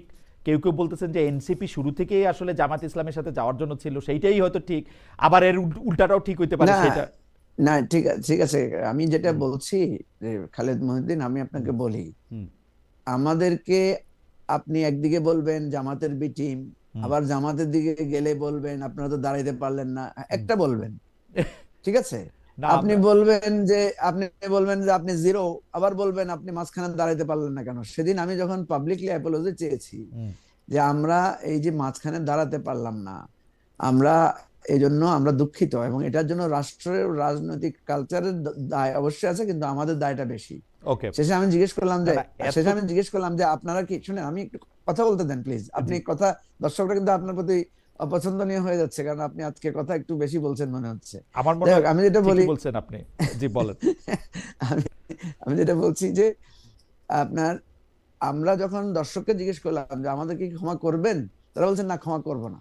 তাই আমি বললাম যে আপনারা যে আমাদেরকে মাঝখানে দাঁড়াই দিলেন না, সাপোর্ট দিলেন না, আমাদেরকে সবসময় টিজ করেছেন, আমরা কেউ বলেছেন জামাতের বি টিম, কেউ বলেছেন 2 পয়সার দাম নাই, কেউ বলেছেন 10টা ভোট নাই। আপনি জানেন জুলকারনাইন স্যার তার পোস্টে লিখেছে যে 100 ভোট নাই, সেই দলের নেতার এত কথা কি? আরে ভাই, আমি তো নতুন দল, আমি তো নতুন রাজনীতি করতে আসছি, আমার 100 ভোট থাকবে কেমনে? আমার তো 100 ভোট তৈরি হবে আস্তে আস্তে। আমাকে অনেকে বলে যে আপনার তো জামানত বাজেয়াপ্ত হয়ে যাবে। আরে ভাই, আপনি ভোট না দিলে জামানত তো বাজেয়াপ্ত হয়ে যাবে। আপনি ভোট দেন আমাদেরকে, আমাদের পক্ষে দাঁড়ান। আমাদের পক্ষেও দাঁড়াবেন না, আমাদেরকে দুচ্ছাই অর্থাৎ করবেন, মানে আবার আমাদের বলবেন আমাদের মেয়েরা। উৎসাহ আমাদের উৎসাহ আপনার জন্য কম হয়েছিল, সেটা ঠিক আছে, সেটা আমার কাছে মনে হয় যে আমরা হ্যাঁ, এরকমই আসলে, আমরা এরকমই আমার আসলে কথা একটা হচ্ছে, মনে হয়। আমাকে আপনি বি টিম ডাকেন, হুম, কিন্তু সেটার একটা এভিডেন্স দিবেন তো। আমি একসময় জামাত করেছি বলে হুম, আমি আরেকটা দল করতে পারবো না? হুম, হুম, আমি জামাত তো আমাকে বহিষ্কার করেছে, আমি তো হুম, সেখান থেকে বেরিয়ে এসে আলাদা একটা দল তৈরি করার কার্যক্রম হুম, নিয়েছি। হুম, জামাতের নীতি কার্যক্রমের সাথে তো আমার দলের নীতি কার্যক্রমের পার্থক্য আছে। তাহলে আপনি যদি বলেন যে আপনি আগে ওই দল করেছেন বলে আপনি বি টিম, হুম, আবার আপনি তাহলে কাইম ভাই তো আগে আগে একদল করেছে, হুম, তাহলে কি ওনাকে সে বি টিম বলবেন? হুম, আপনি বাংলাদেশে বড় বড় বিখ্যাত লোকেরা অনেকে আগে একটা দল করেছে, জিয়াউর হুম, রহমান তো বাকশালের সদস্য হয়েছিলেন, হুম, হন নাই? হুম, তো সেই জন্য আমি যেটা বলছি যে এই জায়গাগুলো আমরা যতক্ষণ পর্যন্ত রাষ্ট্রীয়ভাবে, আমাদের কাইম ভাই যেটা বলছেন, যে এই কথাটা আসছিল যে সংবিধান বদলাই ফেললে কি রাষ্ট্র বদলে যাবে, আমরা কিন্তু কাইম ভাইয়ের সাথে এটা নিয়ে দীর্ঘ বিতর্ক করেছি হুম, যে কাইম ভাই, আপনারা যে সংবিধানটা বদল করতে চাচ্ছেন, ভাই সংবিধান বদলাইলো, সবকিছু হইলো, কিন্তু যদি আমাদের নিজস্ব সংস্কৃতি, রাজনৈতিক সংস্কৃতি যদি বদলে না যায়, তাহলে এই রাষ্ট্রটা বদলাবে কেমন? আপনি দেখেন, বিএনপি কিন্তু পর পর 2বার বা 10 বছরের জন্য প্রধানমন্ত্রী ক্ষমতা থাকবে না এটার জন্য রাজি হয়েছে, কিন্তু বিএনপি চেয়ারপারসন বা বিএনপি চেয়ারম্যান যে পরপর 2বার হতে পারবে না, 2বারের বেশি হতে পারবে না, বা 10 হুম। বছর বেশি সেটা কি করেছে? সেটা তো করে নাই। সুতরাং রাজনৈতিক দলগুলোকে সংস্কার করতে হবে। না, এবি সেটা তো পার্টি সেটা সেটা তো সেটা তো আরো অনেক বড় আলোচনা। আমার কাছে মনে হয় যে রাজনৈতিক দলগুলিও মানে দলের নেতৃত্ব কিভাবে চাইবে সেটা নিয়ে আসলে অনেক কথা বলতে পারে। আমি একটু মঞ্জু ভাই আপনার ধন্যবাদ দিই, আমি একটু হাসান কাইমের কাছে একটু যেতে চাই। আম, অরিন্দম ওহি, উনার উনার মন্তব্য এরকম: খালেদ মহিউদ্দিন এত ডিফেন্সিভ কেন? তার কি মনের ভিতর কোনো গিল্টি ফিলিং আছে? আগের সময় নিয়ে মজাই লাগে তার উতলা হওয়া। ভাই আমি আপনাদের পরিষ্কার বলি, আমি সাংবাদিকতা করি এখন 28 বছর। আমার 28 বছরে কোনো কর্মকাণ্ড নিয়ে আমার কোনো গিল্ট ফিলিং নাই। এগুলির প্রত্যেকটা ডিজিটাল ফুটপ্রিন্ট আছে, প্রত্যেকটার হচ্ছে আপনি খবরের কাগজে এগুলি দেখতে পারবেন, এবং দেখতে পারবেন যে আমার অবস্থান আসলে কী ছিল। এগুলি মানে আমি আসলে বেছে বেছে যারা আমি এঙ্গেজ হই, যারা আমার নিন্দামন্দ করেন তাদের সঙ্গে, বাট দ্যাটস মাই পয়েন্ট আর কি। হাসান কাইম, আমি আজকে আমরা বিএনপির শীর্ষ নেতা মানে দ্বিতীয় শীর্ষ নেতা আমরা যাকে বলি, যেন মির্জা ফখরুল ইসলাম আলমগীরের বক্তব্য যদি সরাসরি কোট করি, তিনি বলতেছেন এই নির্বাচনে নির্ধারিত হবে যে এই দেশ কি লিবারেল ডেমোক্রেটদের হাতে থাকবে। আমি আসলে এগুলি মানে বুঝি না এইসব সংজ্ঞায়নের। লিবারেল ডেমোক্রেট কারা এই দেশে, আমি চিনি না তাদেরকে। নাকি আপনার সমস্ত উগ্রপন্থী রাষ্ট্রবিরোধী লোকজনের মধ্যে থাকবে? উগ্রপন্থী রাষ্ট্রবিরোধী লোকজনেরও অর্থ আমি বুঝি না আসলে। মানে আপনি কি এইটা বুঝেন কিনা, আপনি এই বক্তব্যের সাথে একমত কিনা যে এই নির্বাচনে নির্ধারিত হবে এই দেশ লিবারেল ডেমোক্রেটদের হাতে থাকবে, নাকি আপনার সমস্ত উগ্রপন্থী রাষ্ট্রবিরোধী লোকজনের মধ্যে থাকবে? হাসান কাইম ভাই, আপনি যদি আমাদেরকে একটু বুঝতে সাহায্য করতেন। প্রথমত ধরেন এই যে আমাদের এখানে যে শব্দগুলি, যা টার্মিনোলজি গুলি যেভাবে ব্যবহার হয়, এটা ধরেন একেবারেই অ্যাকুরেট হয় না। আমাদের এখানে এটার কোনো জায়গা নাই। তো আমি যেটা বুঝি যে আমাদের দেশের মানুষ তাহলে বুঝে কিভাবে আমাদের লোকদেরকে। হুম আপনি একটু আগে একটা কথা বলছিলেন যে আসলে আমাদের ব্যবহার, হুম আমাদের প্র্যাকটিস দেখে আমাদেরকে আসলে মানুষেরা চিহ্নিত করে। হুম মির্জা ফখরুল ইসলাম আলমগীর নিজেদেরকে লিবারেল ডেমোক্রেট বলতে চেয়েছেন, বলতে চেয়েছেন যে তারা আসলে উদার গণতান্ত্রিক একটা সংগঠন। তারা যদি ক্ষমতায় যায় তাহলে দেশে একটা গণতন্ত্র, উদার গণতান্ত্রিক ব্যবস্থা প্রতিষ্ঠিত হবে। আর ওনাদের বিপরীতে জামাতে ইসলামী কিংবা ওই জোট যদি ক্ষমতায় যায় তাহলে উগ্র ডানপন্থী বা কি বলছে আমি ভুলে গেলাম, হুম যে উগ্র একটা শক্তির কাছে যাবে। এটার মধ্যে দক্ষিণপন্থী। আংশিক সত্যের অংশ আছে, কিন্তু দুর্ভাগ্য হচ্ছে যে এই সত্যের অংশটাই হচ্ছে সমস্যা। হুম পূর্ণ সত্য অথবা পূর্ণ মিথ্যার একটা সুযোগ, মানে এটাকে আপনি আসলে করতে পারেন আর কি, হুম আলাদা করতে পারেন। কিন্তু যখন সত্যের সাথে আংশিক মিথ্যা থাকে কিংবা মিথ্যার সাথে আংশিক সত্য থাকে তখন আসলে মানুষ বিভ্রান্ত হয়। আমাদের এখানে এরা কেউ, এই দুইটা দল কিংবা আসলে আজকে আমি, আমার জন্য হয়তো এটা খুব কড়া কথা হবে যে আমাদের যে সমস্ত রাজনৈতিক বন্ধুরা এই সমস্ত দলের সাথে যুক্ত হয়েছে হুম তারা কেউ আসলে প্রকৃত অর্থে এই দেশের জনগণের স্বার্থে তাদের নিজেদের রাজনৈতিক কর্মকাণ্ড নির্ধারণ করতে পারে নাই। হুম তারা আসলে তাদের নিজেদের স্বার্থকে যেইভাবে আসলে রক্ষা করা সম্ভব হবে বলে মনে করছে, তার জন্য তারা ভাষা ঠিক করে, তার জন্য তারা কৌশল ঠিক করে এবং তাদের স্বার্থটাকে জনগণের স্বার্থ হিসেবে বিভিন্ন নামে তারা চালায়। এবং আমাদের দুর্ভাগ্য যে এত রক্তপাতের পরে, এত সব ঘটনার পরে যাদের আসলে অনেক বেশি সাহসী হওয়ার কথা ছিল, হুম সে এনসিপি তার সাহস রাখতে পারে নাই। আমাদের মঞ্জুরা ধরেন জামাত ইসলামের বিরুদ্ধে 5 বছর ধরে আসলে একটা গণতান্ত্রিক রাজনৈতিক দল গড়ে তোলার চেষ্টা করছে। তার ভেতর দিয়ে যা অর্জন করছিল সেগুলি নিয়ে আসলে এখন মানুষ প্রশ্ন করা শুরু করছে। এইগুলি আসলে মঞ্জুর কি ক্ষতি হলো আমি এইভাবে দেখি না, বা আমাদের রাজনৈতিক নেতাদের কি ক্ষতি হলো আমি এইভাবে দেখি না। আমি দেখি যে বাংলাদেশের মানুষের, এই 18 কোটি মানুষের কিন্তু তার মুক্তির জন্য আসলে যে পথটা এখানে আসলে কিন্তু স্পষ্ট আসল হওয়া দরকার কিন্তু ছিল, আসল ভাই এইটাও তো আসলে সেটাকে সত্যি আমরা কথা, আসলে দাঁড় করে দিতে পারি। এইটাও তো আসলে সত্যি কথা যে মঞ্জু ভাইরা যখন এককভাবে দল করতেছে আমরাই বা কতটা, আপনি আপনার কথাও বললেন যে আসলেই আমরা কতটা, আমরা তো তেলা মাথায় তেল দিতেই পছন্দ করি, হ্যাঁ, মানে এটাই আমাদের কালচারের মধ্যে আ- এটা আছে, আমি তো এটা অস্বীকার করি না। কিন্তু আমি যখন রাজনীতি করতে আসছি, আপনি তো রাজনীতি করতে আসছেন না, আপনি একটা সাংবাদিকতার জায়গায় নিচ্ছেন। হুম হুম আমি যখন রাজনীতি করতে আসছি এরকম হুম একটা দেশে, হুম হুম আমি তো আসলে এটা ধরেই নিছি যে আমাকে তো আসলে একটা কঠিনকে ভালোবেসেই তো আমি এখানে আসছি। আমি যদি আশা করি যে বিএনপির মতো আসলে একটা সুবিধাজনক, এবং বিএনপিও তো ধরেন গত 17 বছর সুবিধাজনক অবস্থায় ছিল না, তা আমি যদি আশা করি বিএনপির চাইতে একটা সুবিধাজনক জায়গায় আমি থাকবো এবং তারপরে আমি এই দেশের মানুষের স্বার্থ রক্ষা করব, এবং এটা হয়ে যাবে, মানুষ এতটাই শিক্ষিত হয়েছে, মানুষ এতটাই হুম সভ্য হয়েছে, তাইলে আমার তো রাজনীতি করার প্রয়োজন ছিল না আসলে। ওকে আমি তো স্যাটিসফাইড থাকতাম ওই সোসাইটি নিয়ে। আমি ওই সোসাইটিতে আসলে নাটক লিখতাম, আমি ওই সোসাইটিতে হয়তো গান লিখতাম, আমি হয়তো বাচ্চাদের সাথে আসলে নিরাপদ জীবন না যাপন করার জন্য সময় কাটাতাম। না আমি কিন্তু তো এটা নিতে বাধ্য হই যখন আমি দেখছি যে আসলে আমার দেশের মানুষের আসলে নিরাপত্তা নাই। 18 কোটি মানুষের নিরাপত্তা নাই যে দেশে, সেই দেশে তো আমি মনে করছি আমার নিরাপত্তাকে বিঘ্নিত করে হলেও সেটাকে আসলে রক্ষা করার পথ তৈরি করতে হবে। ওকে কাইম আপনাকে ধন্যবাদ। আমি মানে মেঘে মেঘে অনেকখানি বেলা পার হয়ে গেছে, আমি শেষ প্রশ্নটা করি মঞ্জু ভাইকে, কায়ুম ভাইয়ের জন্য আমার অন্য প্রশ্ন। মঞ্জু ভাই, গতকাল চট্টগ্রামে মানে জঙ্গল সেলিমপুরে অভিযানে গিয়ে হামলায় র্যাব কর্মকর্তা নিহত হয়েছেন, জাতীয় নির্বাচনের তফসিলের পরে ভোটও ঘনিয়ে আসছে, সার্বিক নিরাপত্তা পরিস্থিতি সরকারের নিয়ন্ত্রণে কতটা আছে আসলে? কারণ আমরা জানি যে হয়তো শেষ পর্যন্ত যেগুলি বড় শহর বা বড় শহরে বা কেন্দ্রের কাছাকাছি জায়গায় হয়তো কিছু না হলেও সাধারণ মানুষ বাংলাদেশে যারা একটু দূরে দূরে থাকেন, বড় শহর থেকে একটু দূরে থাকেন, তারা কিন্তু একটু আশঙ্কা করতেছেন। মঞ্জু ভাই কি মনে করেন এটা আসলে নিরাপত্তা পরিস্থিতি কতটা? না, এটা নিরাপত্তা পরিস্থিতি খুবই ভঙ্গুর, খুবই দুর্বল। কারণ আপনি যে বিভিন্ন ঘটনা দিয়ে তো আপনাকে বুঝতে হবে। আপনি কালকে যে ঘটনাটা বলেছেন সেটা তো একটা স্পষ্ট প্রমাণ হুম যে অস্ত্র উদ্ধার কিন্তু তেমন কিছুই হচ্ছে না এখন পর্যন্ত। বড় ধরনের কোনো অস্ত্র উদ্ধারের ঘটনা কিন্তু আমাদের কাছে নাই, বরং আমরা বিভিন্ন জায়গায়